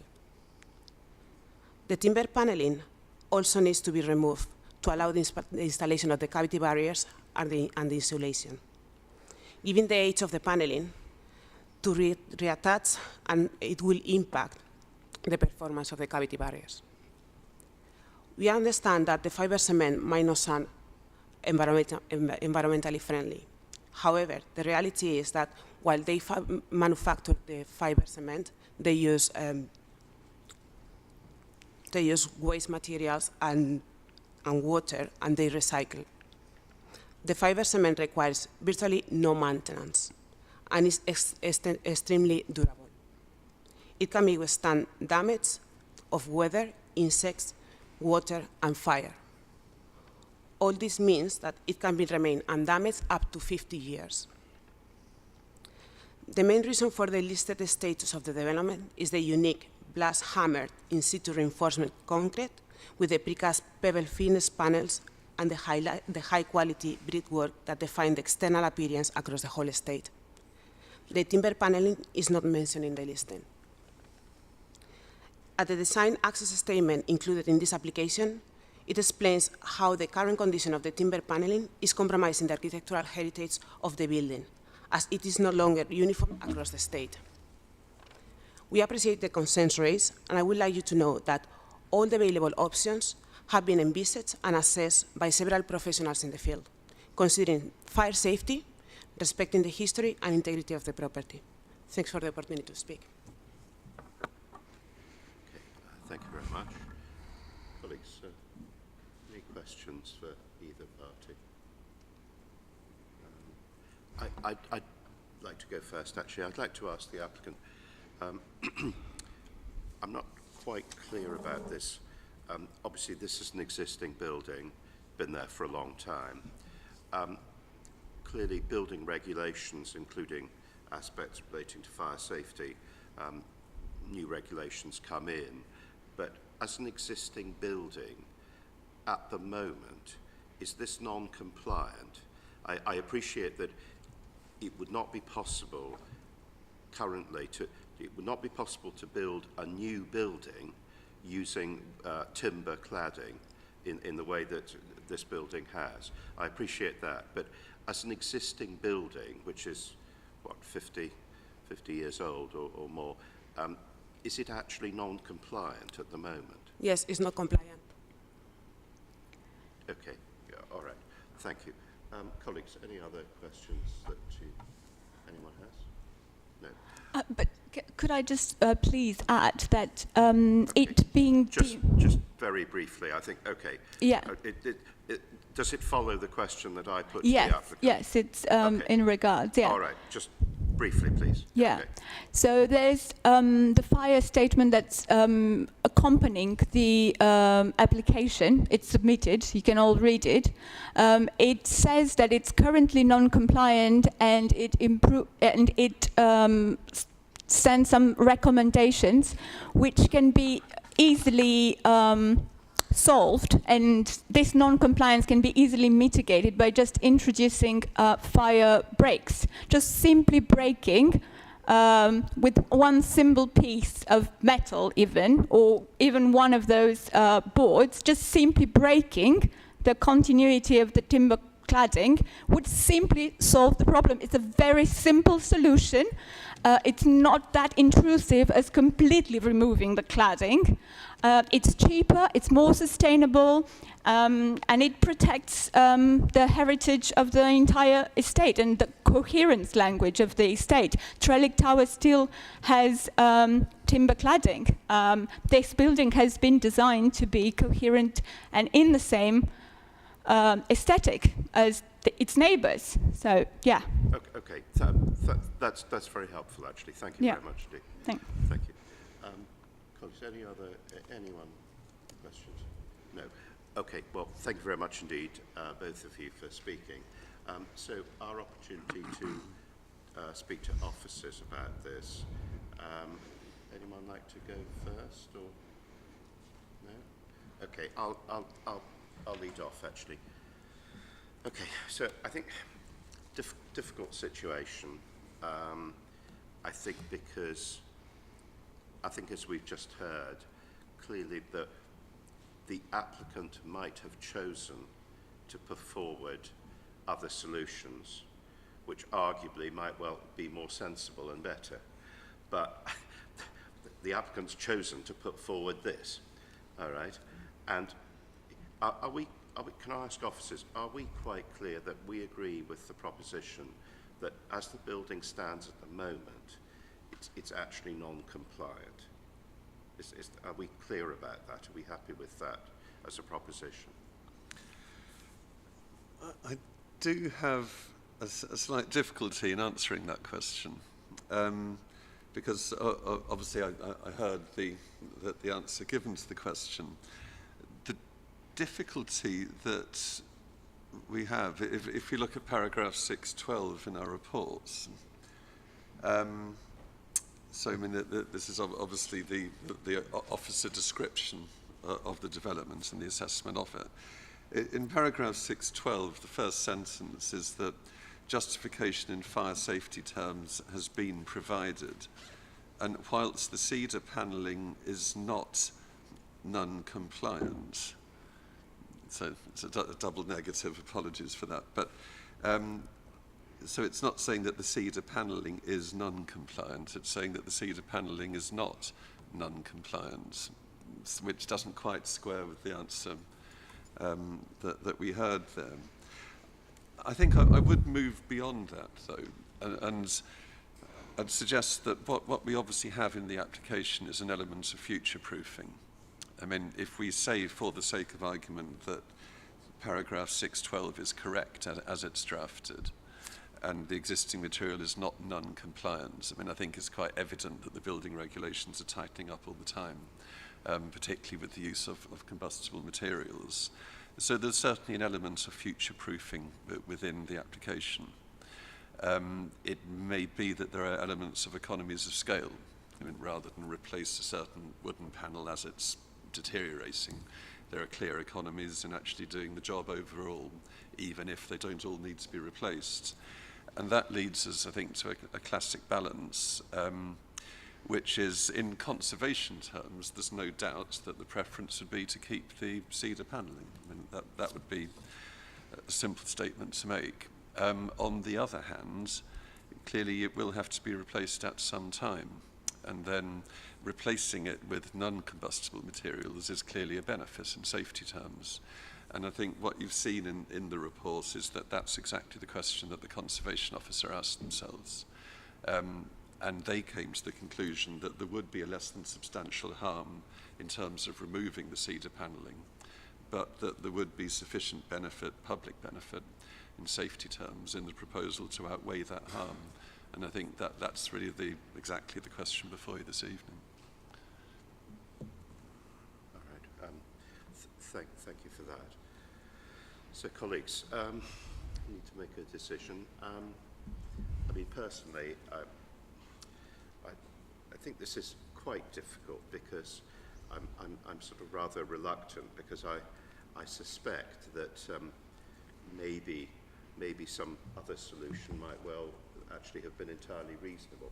However, an important aspect of the planning system, in fact central to it, is that applicants are entitled to put forward the application that they wish, and it's for us to determine the application on that basis. And I think rather reluctantly, I find it very difficult to see how we could sensibly say that something which was relating to fire safety, which notwithstanding a less than substantial harm to a listed building, nevertheless, I think on balance it would probably be needed to be viewed as acceptable, even though it might well be that some other solution could be put forward which would be better. But that's not what's in front of us. So on that basis, I would like to call for a vote. The recommendation is to grant with the conditions set out in the report. Can I see those in favour, please? Any against? Okay, so that's granted by 4 votes to 1. Okay. And yes, I'm going to move on to, because obviously it's listed building. So the recommendation is to grant listed building consent. Can I see those in favour of granting listed building consent? Those against? Okay. So that is also granted by 4 votes to 1. Good. Thank you very much indeed.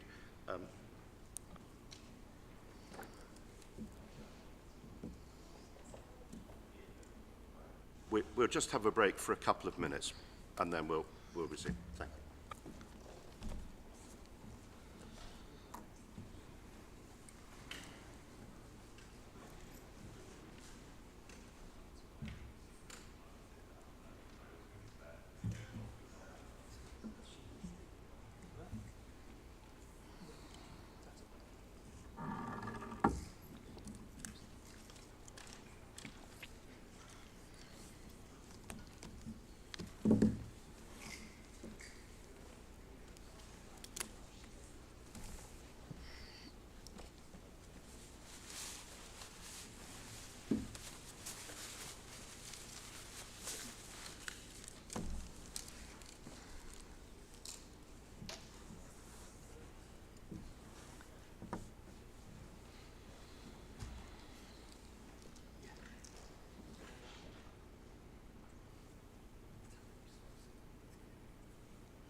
you. Thank you very much. Thank you.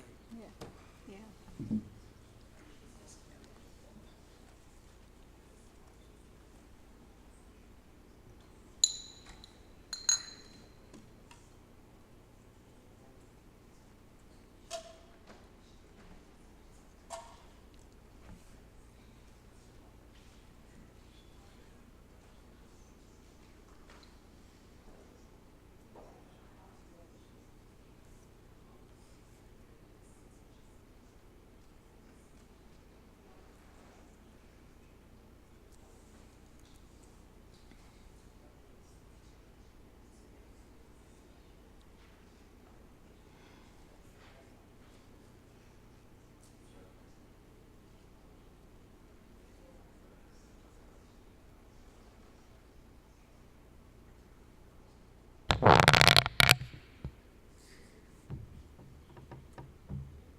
think we can resume. So we're now going to move on to consider the application at Kelso Place. So that's back to Mr. Taylor. Thank you, Chairman. Can we have the first slide up, please? And the first slide that you see there with a familiar red line around it, I mean, that identifies the site. I'll say just a couple of things about that. The angled lines that you see at the top part of it are actually the railway lines leading up, the Circle and District lines leading to High Street Kensington. And then on the left-hand side of the slide, you can see the pass of the Copthorne Tara Hotel. And you can see the site basically sort of abuts the rear working area of the Tara Hotel. If you can go to the next slide, please.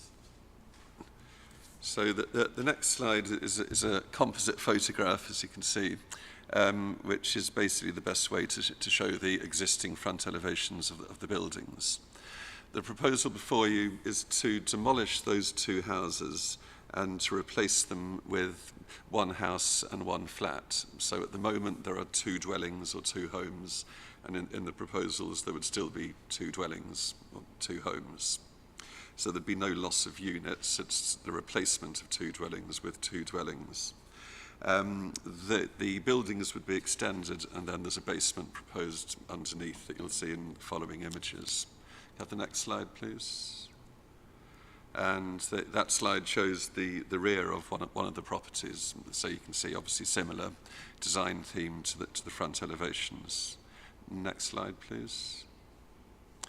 And that slide shows you the existing south elevation. You can see the application property is just identified to the left-hand side of the image. So in strict height terms, they're the lowest two of the houses that you see there. Next slide, please. And that's the proposed south elevation. So you can see not very much has changed in terms of height.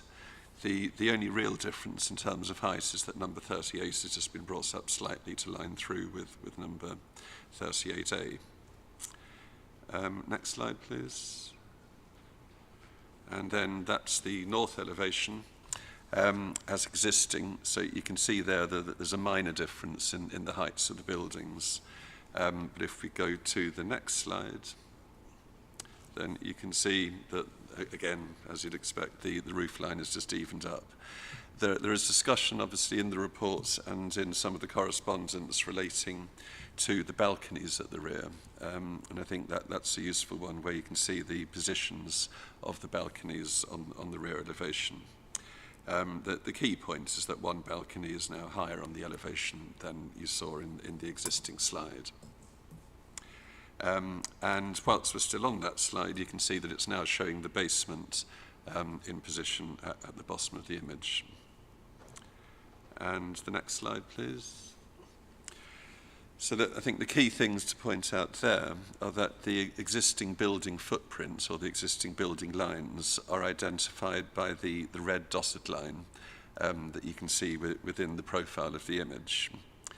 And then at the lower level, you can see that there's now the basement added, that you can see quite clearly identified with the black lines surrounding it. So it's a single-storey basement, and it's a basement that complies with policy CL7 of the local plan. And the next slide, please. Again, that shows with the red dotted line, you can see the profile of the existing building. So you can compare that quite easily with the footprint or the floor plan of the proposed building. That's the proposed second floor plan. And next slide, please. And that then basically, it's another floor level. And again, it's just useful there. You can see the proposed balcony in the top right of the image. And then again, in the red dotted line, you can see the footprint of the existing building. So you can see there the areas which are extended to expand that footprint. And the next slide, please. So that's taken from the Construction Traffic Management Plan, which essentially shows the access that construction traffic would take to access the site from Kensington Road sort of heading down Victoria Road, then across to the site. And if you have the next slide, please. Now, the next slide shows what anyone sort of familiar, with Kelso Place will know, which is that it's obviously this building is at the end of Kelso Place. It is difficult to access. The slide that you have there is a tracked vehicle diagram, which shows how a vehicle would move along Kelso Place, and then, as you can see, it would actually, for not all of the development, but for a large part of the development, a vehicle would actually be within the site area. And in the later stages, obviously, that wouldn't be possible. It is a long, narrow access. The construction traffic management plan that has been submitted is a draft. Our highways officers are satisfied that it's a good draft for the purposes of the application at this stage. But as always with these, there would need to be a further construction traffic management plan that would take into account any other building sites or road conditions, roadworks, or any other local conditions closer to the time of development. It's not easy. Quite clearly, you would need a good driver to do it, but the track diagrams have satisfied the highways officers that this is a reasonable approach to construction in this situation. And that's the last slide, Chair. Okay, thank you very much. Now, I think the neighbour at number 39 is registered, Mr. Rodrigo Marco. So, hi, sir, when you're ready, please go ahead, and you've got up to 3 minutes. Thank you. So I'm the neighbour living in 39, next to the proposed site. And just I wanted to highlight that this is not the first time this comes to Planning Committee. This is the 5th time, actually, that we come to Planning Committee with a similar iteration of the same project. It's actually an amalgamation of 2 houses, no matter how we look at it. Basically, the owner has 2 houses in the same place. They're demolishing them. Originally, it was a 1-bedroom in the ground floor to basically avoid the regulation that implies that does not allow to amalgamate houses. On the different applications, the flat keeps on changing up and down, but ultimately it boils down to the same thing. We have a house, a huge house, which is essentially, 5 bedrooms in the plan, but some of the bedrooms are like gyms and things like that. So we're talking like 7 or 8 bedrooms, and then you have a small flat on the top. By the way, on the top floor now, but with no lift, whereas the rest of the house has a lift. That kind of shows the idea of how this is being presented. So basically this is overdevelopment, in my view. There's been more than 20 objections, and every time we come to Planning Committee, and last time I came to present a good 2 years ago or 3 years ago, it was the same thing. You've seen in all the slides there how much the volume is increasing, whether it is on the floor plan or whether it is at the back or whether it is at the front. One of the things which is important is that if all of the neighbors did exactly the same thing, which is basically to push our houses forward by 2 meters or 3 meters in our driveways, this would basically mean that traffic would be unmanageable. And right now, if there is any issues, we can take the cars out. But if all of us, if every neighbor in the 10-house terrace did the same thing and we extended every house by a couple of meters, the encroachment would be impossible to manage. That's the main thing. There is a lot of overdevelopment. And then from our perspective, we have a balcony right now, which when the new house is extended, we will be basically totally observing that balcony. So it is just not, and then the last thing is that this is not in character with the area. Right now you've got 10 terrace houses, more or less, except for one, which is the one at the end of the terrace. All of them are the same. Now you're going to have, all of them are the same, and all of them have the same number of bedrooms, etc. Now you're going to have, essentially one super large house, which would be more akin of something that you would find in Victoria Road, for example, than in Kelso Place, and then you'll have a small flat on the top. This is not how the neighborhood was conceived when it was created, and this is why there's been so many objections from every single neighbor around, and why there are nobody is actually supporting it. And we haven't spoken yet about the CTMP, which right now is in draft form, etc. But the amount of nuisance to the neighbors is going to be terrible for many, many years to come if this goes ahead. So for all of those reasons, I think this should be in the current form rejected again. Thank you. Thank you very much indeed. No, I think the applicant and agent are here as well. So please, when you're ready, if you introduce yourselves, and you go ahead too. Chairman, councillors, I'm Keith Cunningham. I am the planning consultant for this project. On my right is Luke Rose, the scheme architect. On my left, Anthony Lilly, the project manager. We all hope to contribute both in terms of this 3 minutes and any questions that you have following it.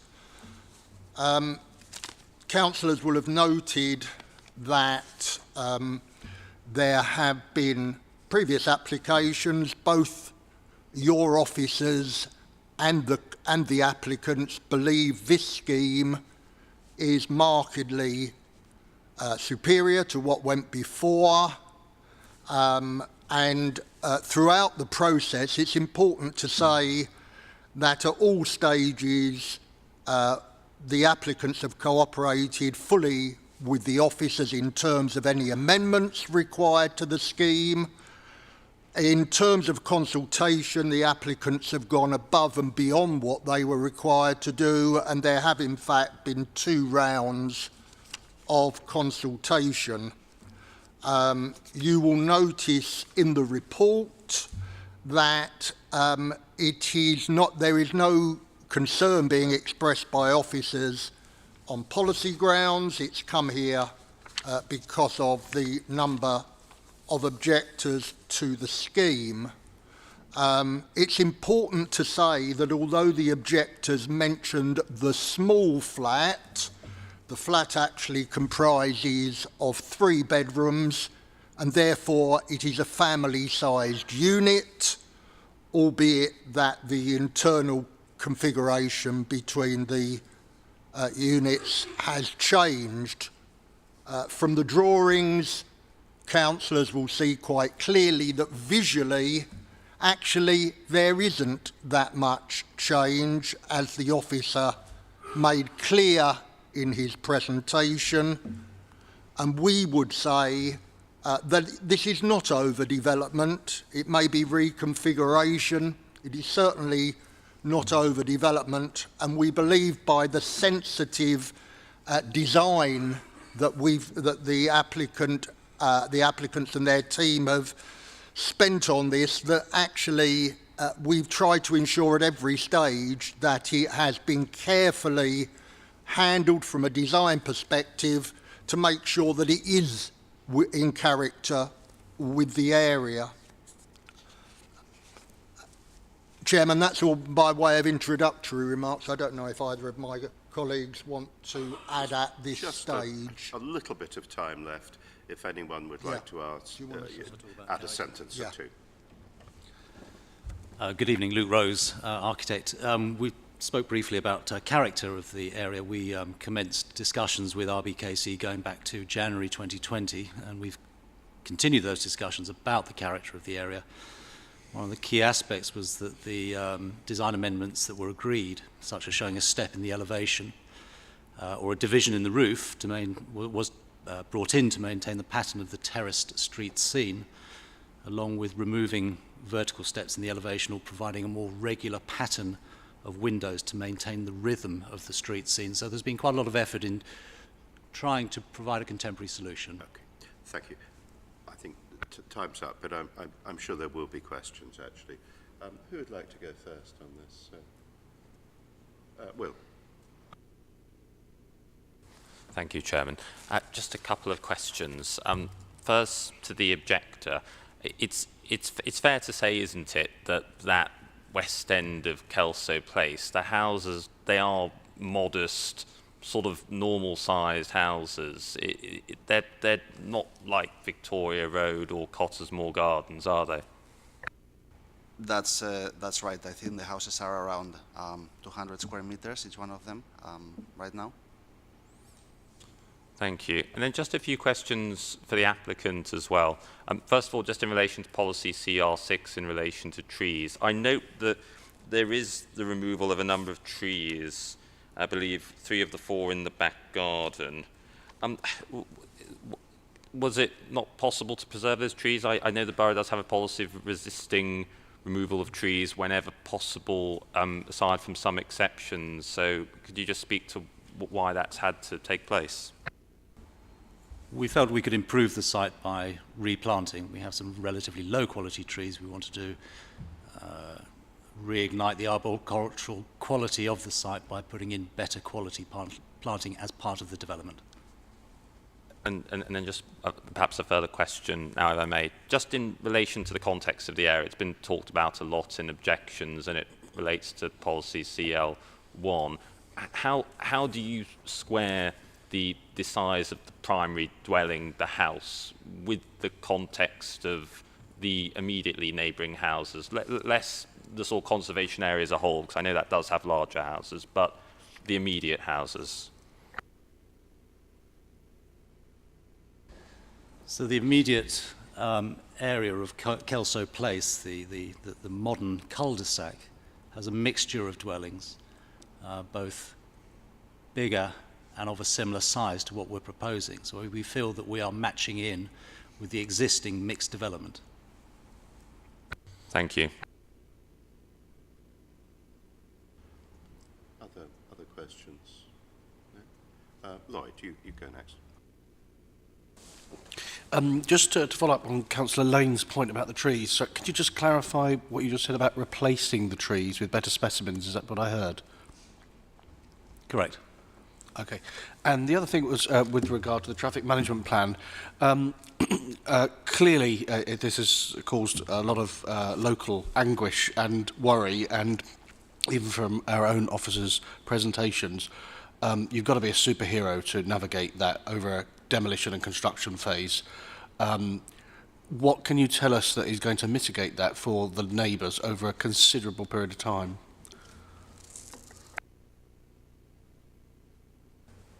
The applicants are at pains to ensure, because this has been an application and we acknowledge that it has caused some concern, the applicants are at pains to ensure that the site itself is a well-managed site, that there will be a complaints book on site and a hotline should local residents have concerns, because we accept that nobody wants a building site close to them. It's a natural thing. But they will do everything they can to mitigate the safe working of the site and to engage with neighbours also by means of newsletters as well, because neighbours will want to know if the construction phase is going according to the schedule. So they intend, the applicants are not developers, they intend to live in this with family members, to live in the new home once it is constructed.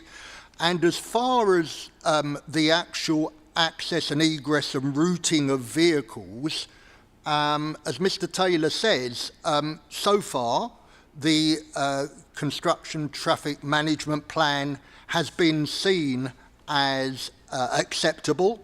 It will be reviewed in line with any other building in the area, and in concert with officers, it will be ensured that it is a fit-for-purpose construction traffic management plan.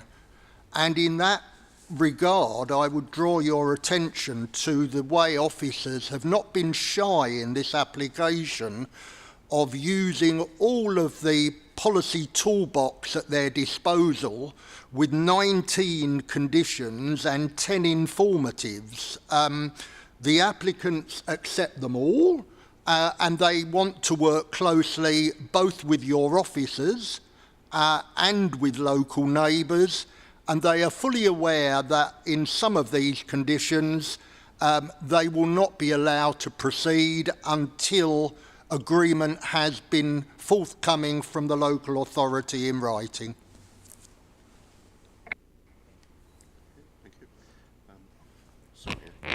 Thank you.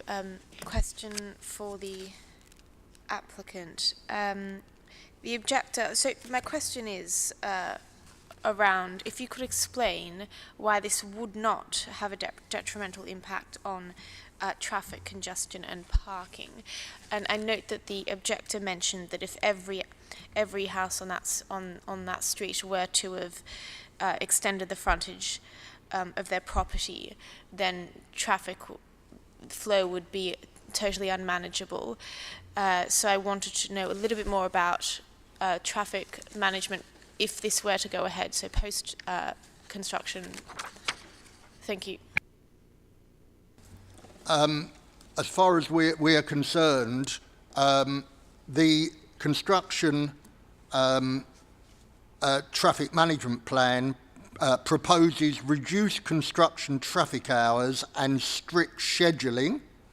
The management of vehicle activity will ensure that only one vehicle is in attendance at the site at a time, and drivers calling up ahead to ensure adequate space and to make sure that there is not more than one vehicle there at the time.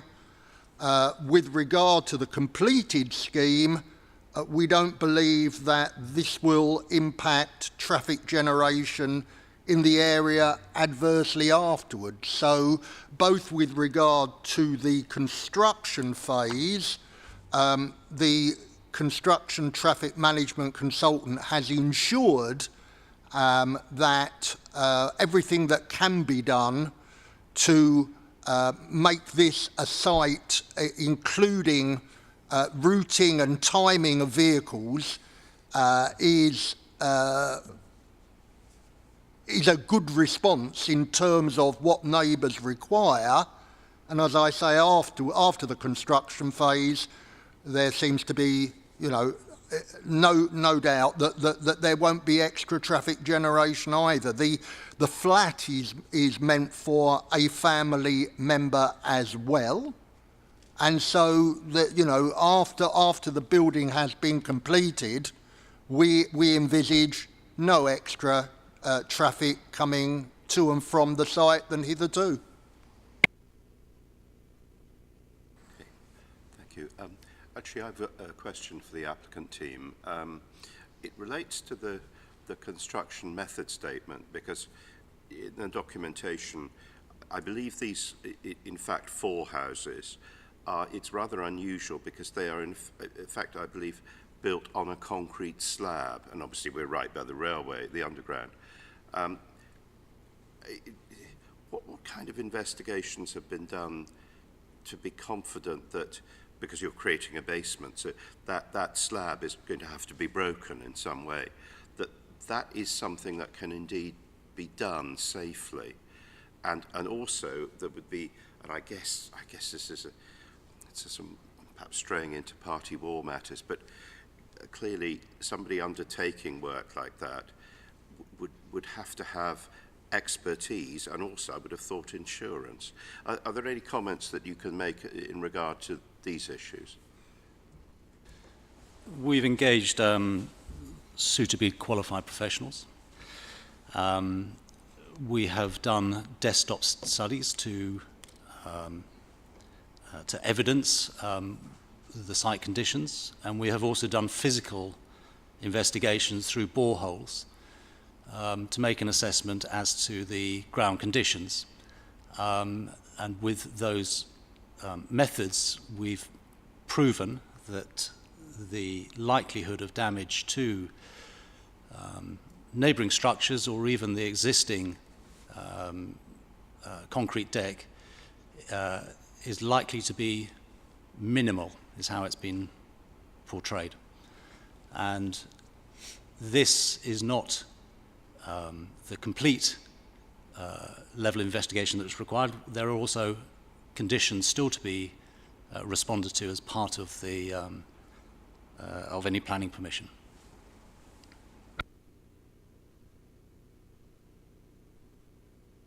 Thank you. Any further questions? No. Okay. In that case, thank you very much indeed. Thank you. So our opportunity to ask officers about this. Who would like to go first? Will, you go ahead. Thank you. just again on policy CL1 and the context and character of the area, I note in officers' response to some of the objectors, I think it's under section 7, they do say the proposed design would be considered comparable with the size of other buildings in the area. What, in terms of the area, are we talking about, say, Stanford Road and even Cottesmore Gardens, or do we specifically mean that western leg of Kelso Place? Because I struggle to recall any sort of really large dwellings in that western leg of Kelso Place. So if you could perhaps elaborate on what other really large houses there are in that area, that would be helpful. Thank you. Well, I think in response to that, I mean, I'm not aware within that arm of Kelso Place, I mean, the arm that's this development and its neighbours, I mean, I'm not aware of houses of that scale. But then in town planning terms, the interior obviously isn't seen. I mean, in town planning terms, it's the appearance of the buildings that's the key to it. And the proposed developments would be the same width exactly as the existing two houses are. So there's no increase in width at all. As we saw from the elevations that I showed, that there's really no meaningful increase in height. So in height terms and in width terms, the proposed building is within the bracket of the existing developments on the site. The difference really is just the front extension, or the building forwards on one side of the development and then the rearward extension on the other. But the overall appearance of the buildings, I mean, I think given the same width, given the fact that the roofs are separated by a parapet, I mean, I think to the casual observer, these would look very much as two houses still. You wouldn't be aware of the interior and the scale of the interior by looking at the front elevation or the rear elevation.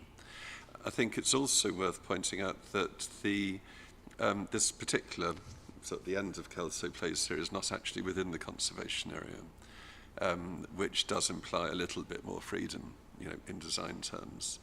But I think the development and the design that they have now is compatible with the surrounding buildings at this end of Kelso Place. Thank you. And just a couple more questions, if that's okay.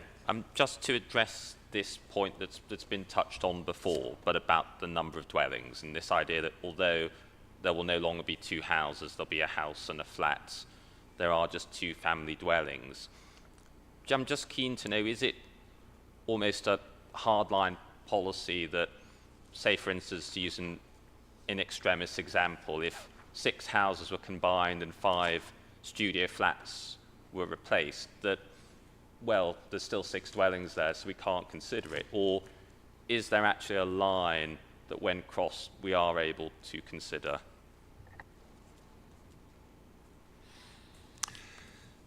I think that the first port of call has to be the policies that we have in the local plan at present.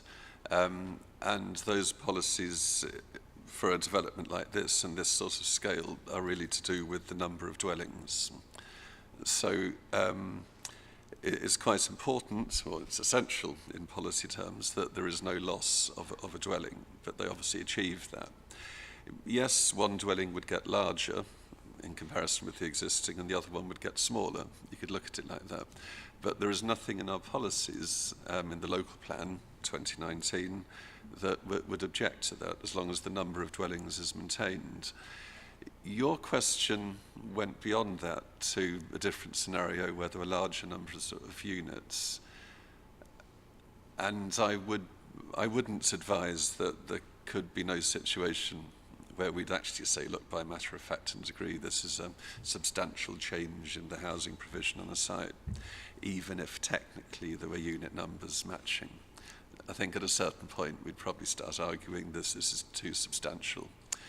But I mean, here we're talking about 2 existing dwellings and 2 proposed dwellings, and they do comply with the current housing policies in the local plan. And just one final question, if I may, just in relation to policy CR6 and the trees. Sort of two-part question. I know obviously the borough's policy is to retain trees wherever possible. Now the applicants have committed here to replanting those. Is that actually enforceable, or is that just a sort of, I think they do have to submit at a later date a sort of landscaping proposal, but would it be correct to say that at this point, were we minded to approve, there wouldn't be any hard and fast commitment that those trees would have to be replanted? Is that correct? Well, I think, as you've probably seen in the report, I mean, trees did form a concern originally. That was actually reason for refusal too in 2018. Our arboriculturists are actually satisfied now in terms of tree protection and in terms of the provision of new landscaping and trees. I think conditions 4 and 5 as recommended cover that. I mean, there may be more detail, or in fact there would be more detail necessary to satisfy condition 4 and condition 5. But subject to that, the arboriculturists are satisfied on the visual amenity front in terms of trees. Thank you.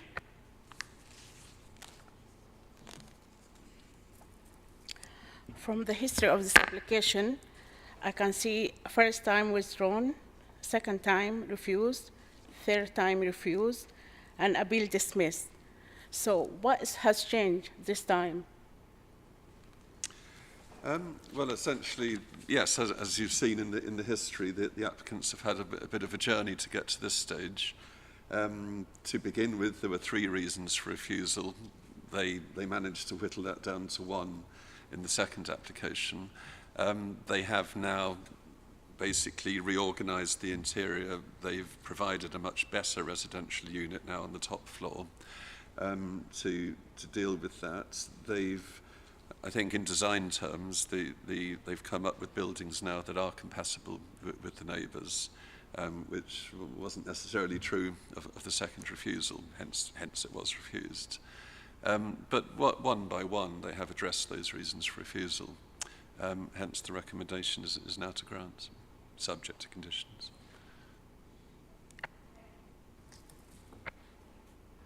Good. Any other points? No. So we have to make a decision here. Well, as we've just been discussing, there's quite a long history to it. I think it's difficult because being at the end of a cul-de-sac, the actual business of constructing this, it will be a considerable task, and obviously for neighbours, having construction it won't be welcome. Looking at the application and the history, I think probably the applicant has managed to address the various points. I think that I can see there might be considerable cynicism about the rearrangement to have in effect a large house and a perfectly reasonable apartment created. But I think in planning terms that would have to be viewed as being acceptable. Because the flat that's created, is actually a good size. I mean, a lot of people would be delighted to live in accommodation, I suspect, of that size. So I think that argument in terms of the housing proposal, I think it's quite difficult to advance. I think of course, these are not really planning matters because it's actually, I believe, a private road. So actually, it would be necessary for anything to happen. There'd have to be a whole set of civil agreements before anything could actually happen. But that's not really for us. That's separate from our decision making. What do people feel about this? Invite views, thoughts? My views are that one of the fundamental reasons for refusal at previous applications being policy CL1 and the context and character of the area is not purely limited to the appearance of the building at the front. It is a more holistic assessment of the mass of the dwelling, its size, its comparison to those buildings immediately located next to it. And my understanding of the context of Kelso Place, that western leg specifically, is that the houses are very modest, about 200 metres square, and this proposal, the main dwelling, is out of context with the rest of the dwellings in that area. And I do also have concerns about the loss of the trees. I know it was mentioned by officers that the arboricultural team made claims about the quality of the trees not necessarily being that high in those terms. But when I read policy CR6, especially paragraph A, there's only, I think, 4 exceptions in relation to the borough's overriding duty to resist the loss of trees. And the fact that so many people have objected and included in those objections their appreciation of the trees suggests to me that they do actually provide a lot of amenity to people in the local area. So I am also concerned about trees, but that's just my view. Colleagues may differ. Okay, other views, what do we feel? Lloyd, you go next. Pardon me. Angela, I echo Councillor Lane's comments, and with the wealth of objections here, also to the environmental damage and the construction process, which is going to be considerable for demolition and construction in a very narrow, tight area, to change a property into, quite frankly, a mega house that didn't really fit what was original. It seems to be a lot of work for a small personal gain. So, and there is a lot of objection, and there's a lot of people are going to be really put out by this. So I've got major concerns as well, as Councillor Lane's already expressed. Okay. Other opinions? Yes, so I don't actually have an issue with the size of the house. I'm not averse to homes for larger families, but I am a bit concerned about space. It's a tiny cul-de-sac. There's already limited space. It seems to be, from the photos used by residents, they're used by children, and obviously the construction will take quite some time, so I'm a little bit concerned about how small the space is, and the fact that the front is will be extended. I'm sympathetic to the concerns that some of the neighbours have, but I don't actually have a problem with the number of bedrooms and the size of the house and the fact that the apartment is smaller than the house.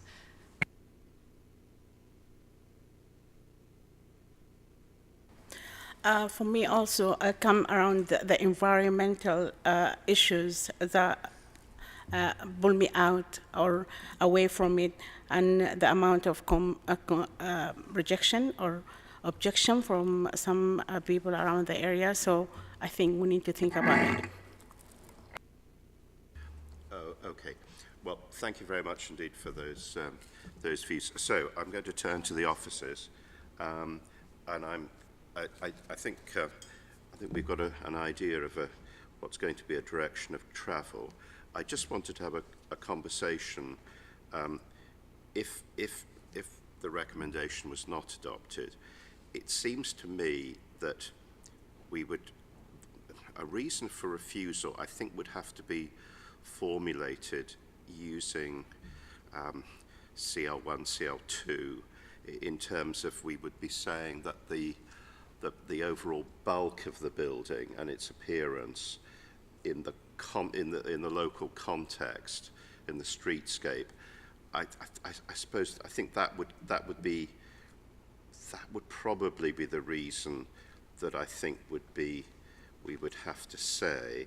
I think the points about trees and also housing units, I think are just simply not strong enough personally to form a reason for refusal. Would be my own.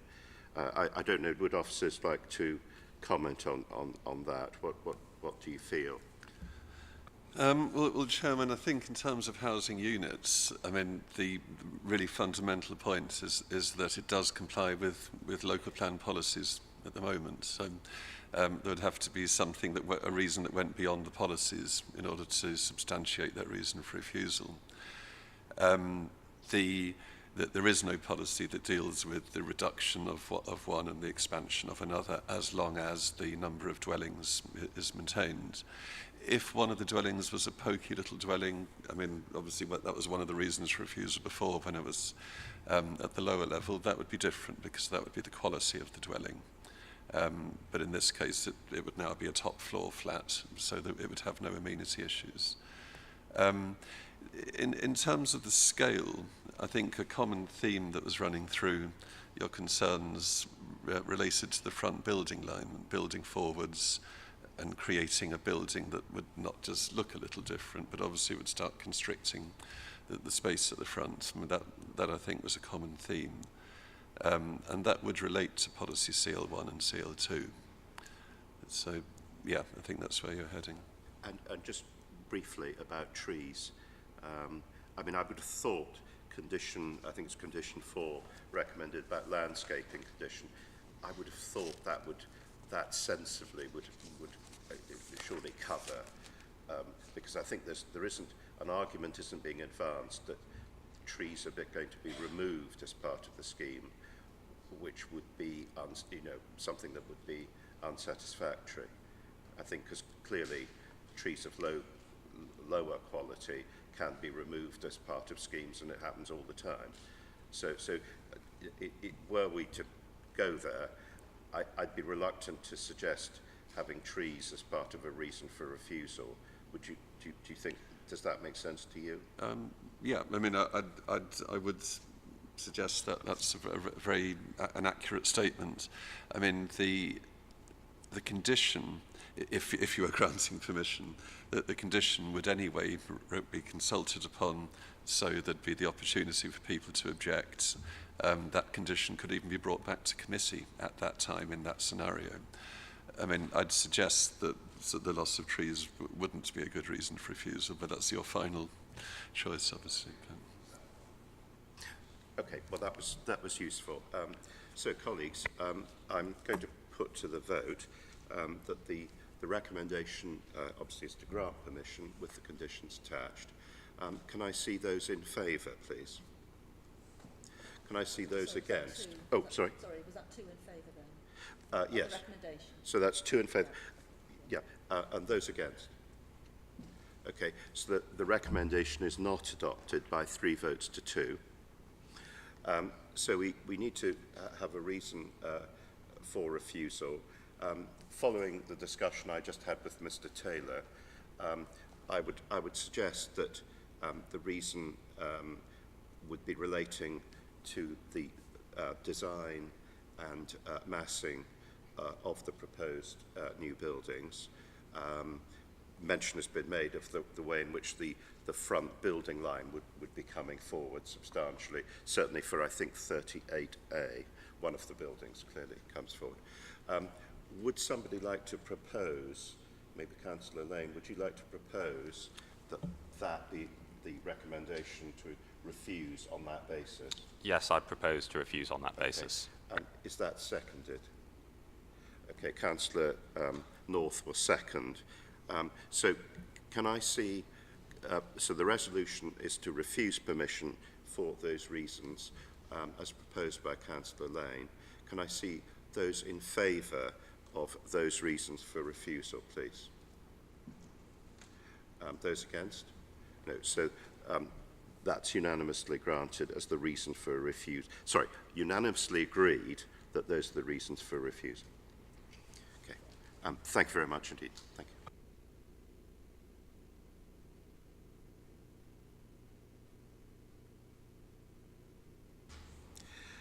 Can we now move on to consider Priory House in Wrights Lane, please?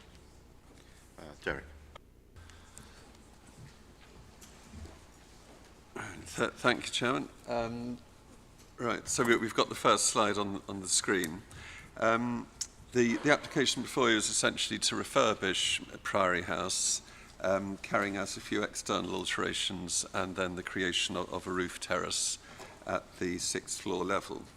The plan that I'm showing you there is obviously the ground floor plan. You'll see the position of Priory House. It sort of roughly faces the Warner Brothers office building in Wrights Lane, and then it backs onto Iverna Gardens. Next slide, please. And that image identifies Priory House in the sort of sepia colour in the middle of the slide. So you can see there clearly the relationship with the other buildings in Wrights Lane. And then you see Iverna Gardens at the left-hand side of the photograph. Next slide, please. And that's the existing front elevation of the building. The proposals don't really change that elevation apart from refurbishing the building and then carrying out alterations at the entrance and the sort of raised ground floor level at the front of the building there. And next slide, please.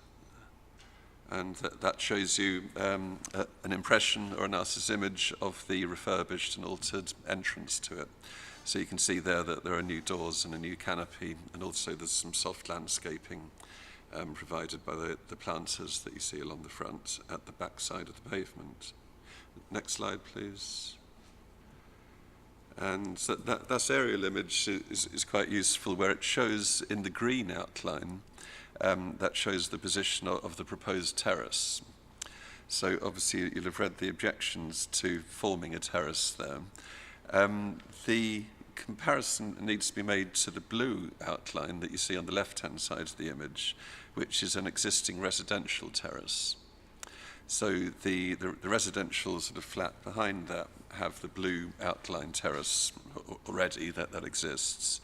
And then in the application, it's proposed to create a terrace in the equivalent position on the other extension, as you see in green. The difference is that would be a terrace for the office building as opposed to the residential terrace identified by the blue line. So the green line identifies the terrace in this application. In elevation terms, where you see the railings there, that's the proposed boundary for the terrace. And next slide, please. One more slide. And then in that slide, in slightly larger profile, you can see where at the left-hand side of the railings, sorry, I don't have a cursor at the moment to point it out, but essentially that there's a dark brown privacy screen proposed at the left-hand side of the railings that would prevent any views across to the residential terrace. That would actually run to a height of 1.8 metres, and clearly would be a very unusual person who could see over the top of that. So, I mean, essentially with the privacy screen, there would be no overlooking to the neighbouring residential terrace. And next slide, please. And that image essentially is a sort of section through the building, but it shows the proposed screen towards the right-hand side of the image. So that's essentially is what the neighbours would see if they were looking up from that side. They would just see a screen, and that they wouldn't see anything behind it. And that was the last slide, Chairman. So. Thank you. Yes, I think I think the refurbishment of office buildings is something that should be welcomed in principle. I think I'd just like to ask a question. Because there are no speakers for this item. I think that the proposal, if it's a terrace for use in connection with offices, I think we've heard about privacy screen. I would have thought having some sort of time condition on the use of the terrace was something reasonable to put in. I think I think that would pass the tests for conditions, wouldn't it? I think a time condition would be thinking of the national tests for a condition. I mean, a time condition. Obviously, the objective would be to preserve the levels of amenity that residents nearby would enjoy, and that's a sound planning purpose. I think it would be reasonable and enforceable. We did have a discussion as officers about a time condition, actually, when we were assessing this, and we concluded on balance with the screen maybe it wouldn't be necessary, but clearly you're completely at liberty to go beyond that. I think it would satisfy the national test, yeah.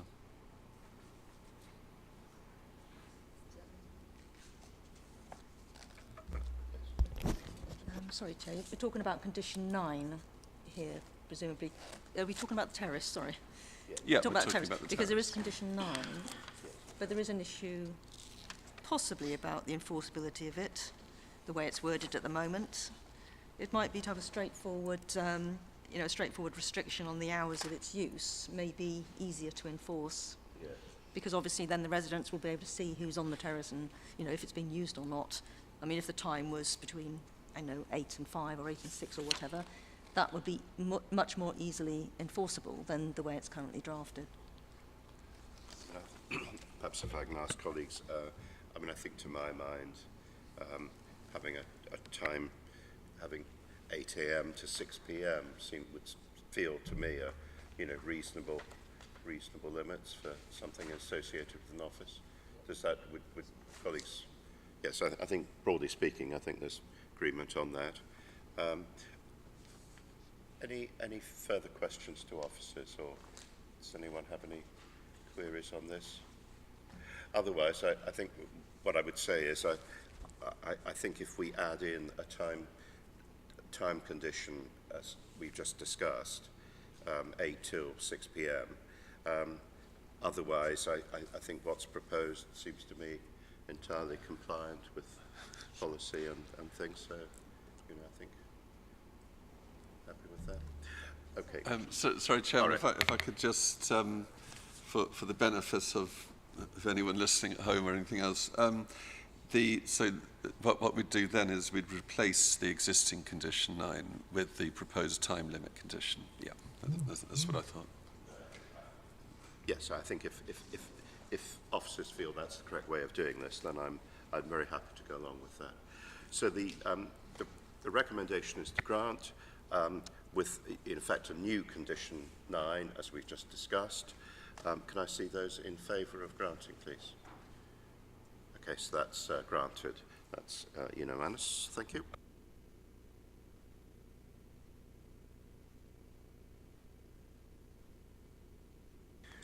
If we can now move on to consider the application in Old Church Street, and I think Melissa Lingo-Wright, we're back to you. Yep. Thank you, Chairman. This application is for the formation of a front light well, including a metal grille at the pavement level. The proposal site is located on the west side of Old Church Street. Next slide, please. The proposals include a metal grille at street level, shown on the top plan, and a small light well at basement level, shown on the bottom plan. The plans have been amended through the application process. Next slide, please. At basement level, there would be a single timber slash window within the light well. The principle of a light well and grille being acceptable in this location has been set through the previous application in 2016, which approved a light well and grille as part of wider basement extensions to the property. Next slide, please.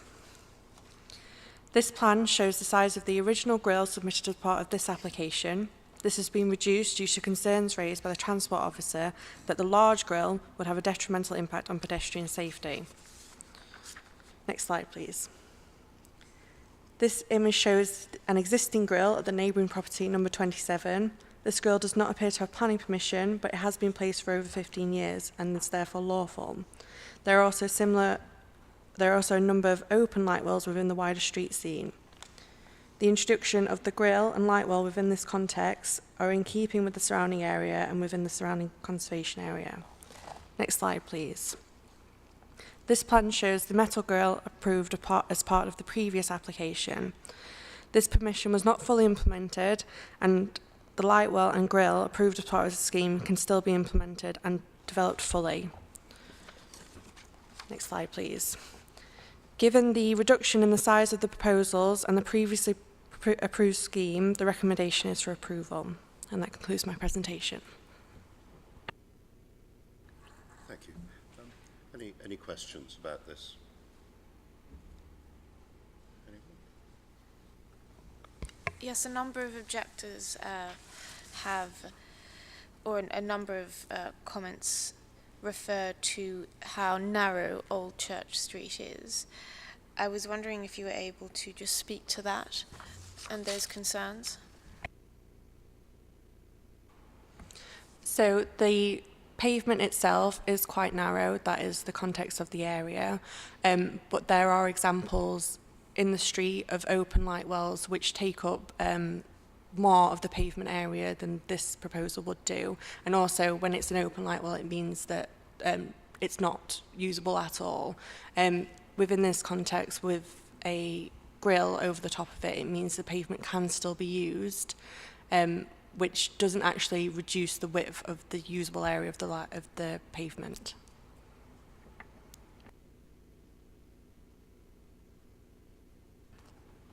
If there are no more questions, I think we can probably move to a vote. So the recommendation is to grant with the conditions attached. Could I see those in favour, please? Okay, so that's granted. Thank you very much.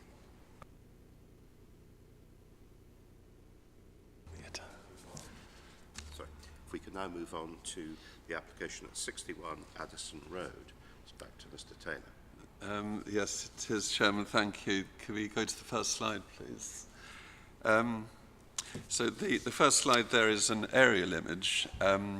You can see, if you look at it, that the existing property has a very unusual form of, it's a sort of conservatory type collection of extension at the rear of the building. As I said before, I don't have a cursor this evening, but it's quite evident that the glazed extension extends right out into the garden, and it's actually deeper than the existing building is at the moment. The application before you is to demolish all the glazed extension that you see into the garden, and it's to replace that with a smaller rear extension to alter the elevations and then to create a basement beneath the property that would basically be within that existing building line. And next slide, please. The slide I'm showing there shows you that the main elevations of the building would be retained. Everything that you see identified in red, I mean, I appreciate it's not a very clear image from where you're sitting, but everything identified with the red hatching would be demolished, so they would demolish the interior of the building. But I'd point out at that point that no planning permission is required to demolish the interior of the building. And then the red outline at the top part of the slide shows the demolition of the glazed structures in the garden, as you saw in the aerial photograph. Next slide, please. And that slide shows the front elevation. And you can see from the red that they would be replacing the windows and the roof, but otherwise the main part of the front elevation would be retained. Next slide, please. And that slide, it's a little faint again, I apologise, but that slide shows the demolition at the rear of the property. And you can see the strange shapes at the lower part of the slide, that those are the glazed extensions in the garden that would be demolished, and then past the rear elevation. And next slide, please. Again, in the red hatching, you can see those parts that would be demolished from the existing building. Next slide, please. And in that section, you now see the proposed section. You can see in the upper part of it, that's the more modestly reordered upper part of the existing building. And then at the lower part, you see a section through the swimming pool that extends out underneath where the glazed extension is at the moment. You can see from that it's quite a large pool, but then it is quite a large garden.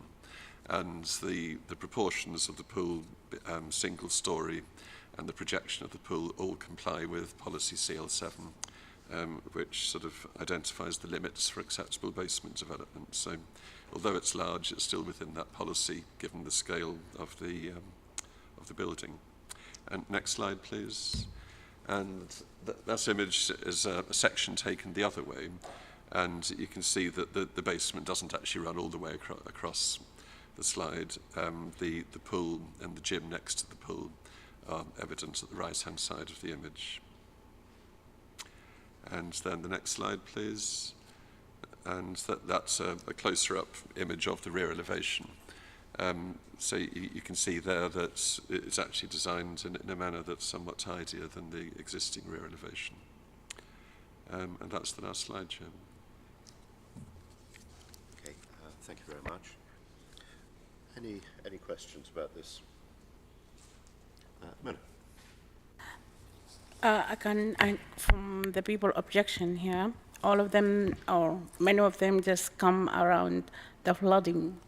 So any insurance for these people, especially the areas, I think, lake area.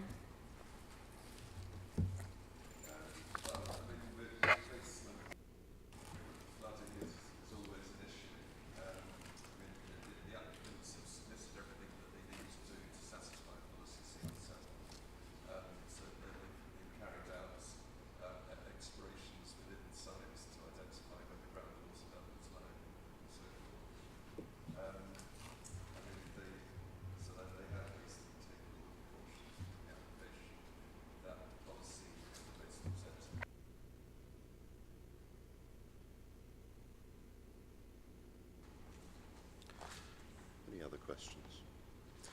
I mean, it's clearly an extremely major refurbishment of an already a very large building that sits an extremely large plot, which I think in a way rather mitigates the impact, because clearly work can be, work can happen within a very large site. So from that point of view, I suppose it's beneficial to neighbours. If there are no other questions or comments, I think we probably move to a vote. So the recommendation is to grant with the conditions attached. If I can see those in favour, please. Okay, those against? No. So that's granted. Thank you very much. If we can now move on to Kensington Memorial Park.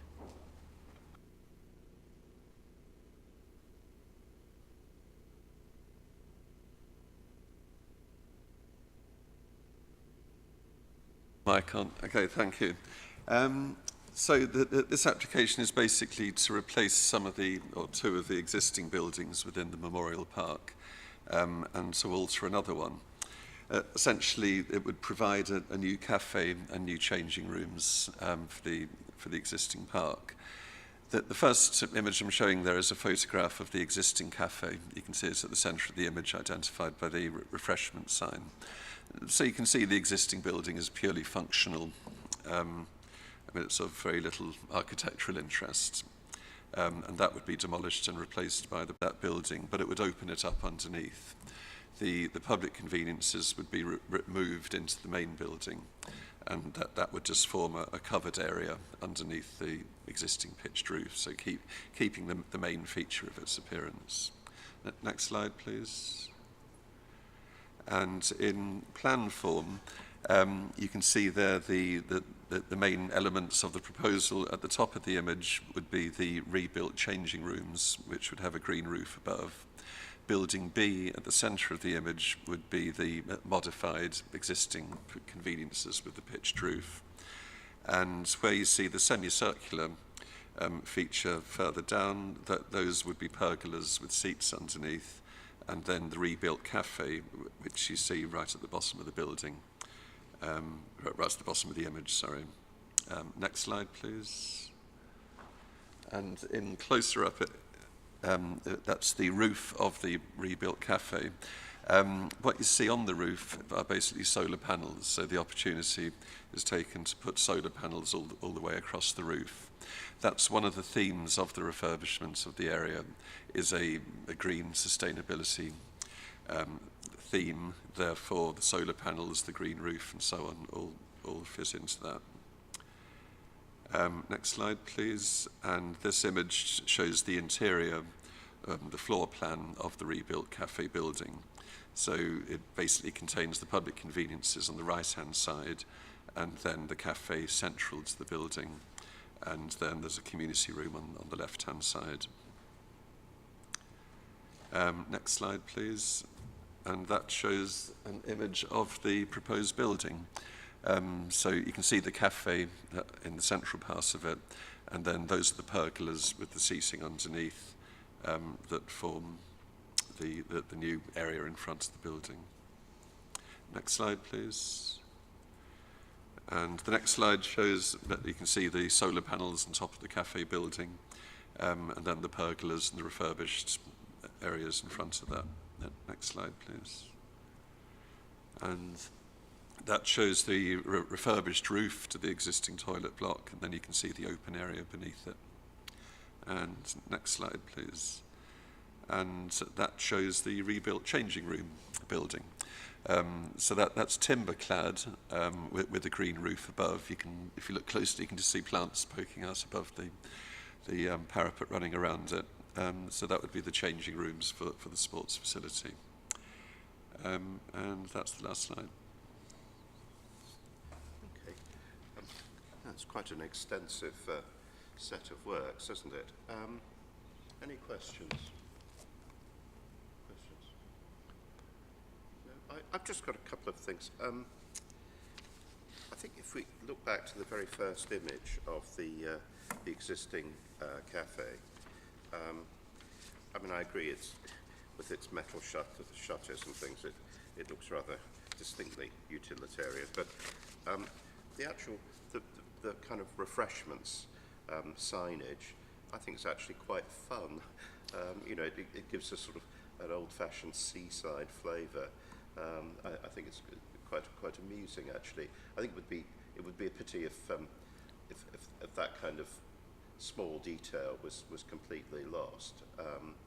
But no, I think overall, I think clearly the functionality of the park is being enormously enhanced if this was to actually happen. Any questions at all? Perhaps, sorry, just if I could comment on yeah, that. Yes. That the elevation for the signage, I mean, they haven't actually finalised the signage yet. So, I mean, that could be minuted, that a more traditional form of signage could be encouraged. Obviously, the signage would have to fit in with the modern theme of the architecture. But, well, I think, yeah, I think perhaps a sentence in the minutes. I think is. I'm not convinced that I think we've already had discussions about how far the planning system can go in looking at things. So yeah, I think that I would take Mr. Taylor's advice. Any Lloyd, did you want to have a question about this? It's just a minor question, actually. I noticed the objectors picked up on it. The toilet block, which is the original, looks like a 100-year-old building, there's no protection on that, is there, that's being changed by this? Because obviously it's going to be a pastiche of what it was before.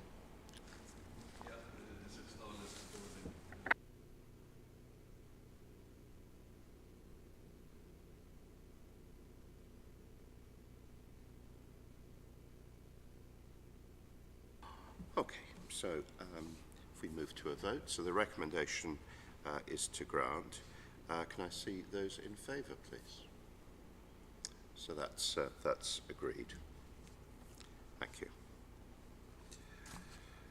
Moving on, we now have the North Kensington Tenants Resource Centre.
Any questions about this?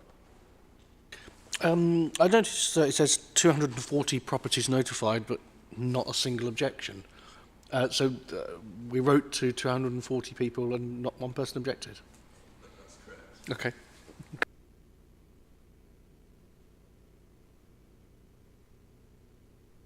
Okay. Well, I think on that note, we might move to a vote. The recommendation is to grant. Can I see those in favour, please? Okay, so that recommendation is agreed. And finally, if we can turn to Oxford Gardens Primary School.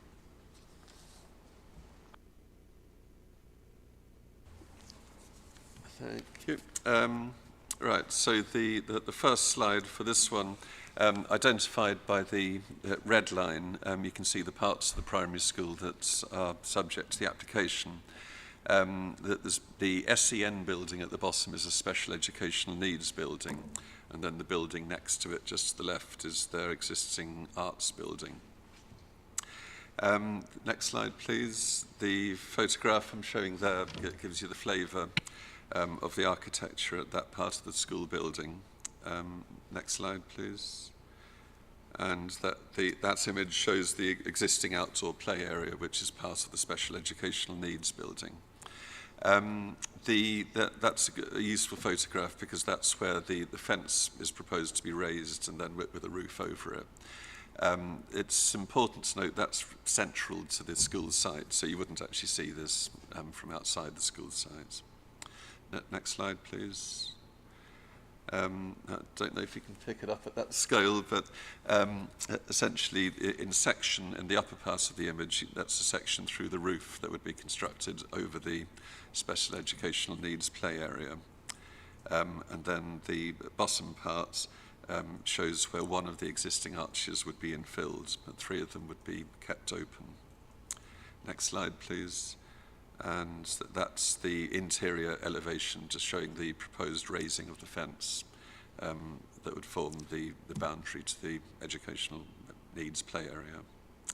And that's the last slide. Thank you.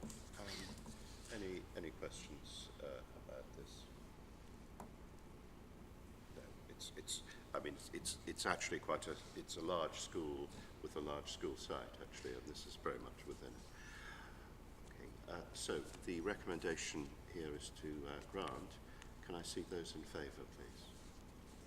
So that's agreed. Thank you.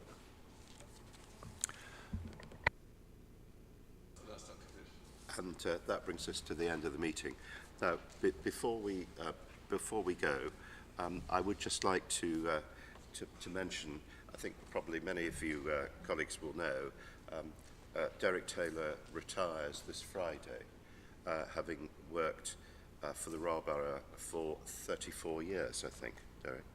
So on that basis, I would very strongly urge that we should agree as a committee to thank Mr. Taylor for his many years of service to this committee, Planning Applications Committee, and also the Planning Committee, and to thank him and wish him well in his retirement. Derek, thank you very much indeed. I think is that agreed? Yeah. Agreed. Very good. It's been a pleasure to attend the committee for as long as I have done. That's very kind of you. Thank you.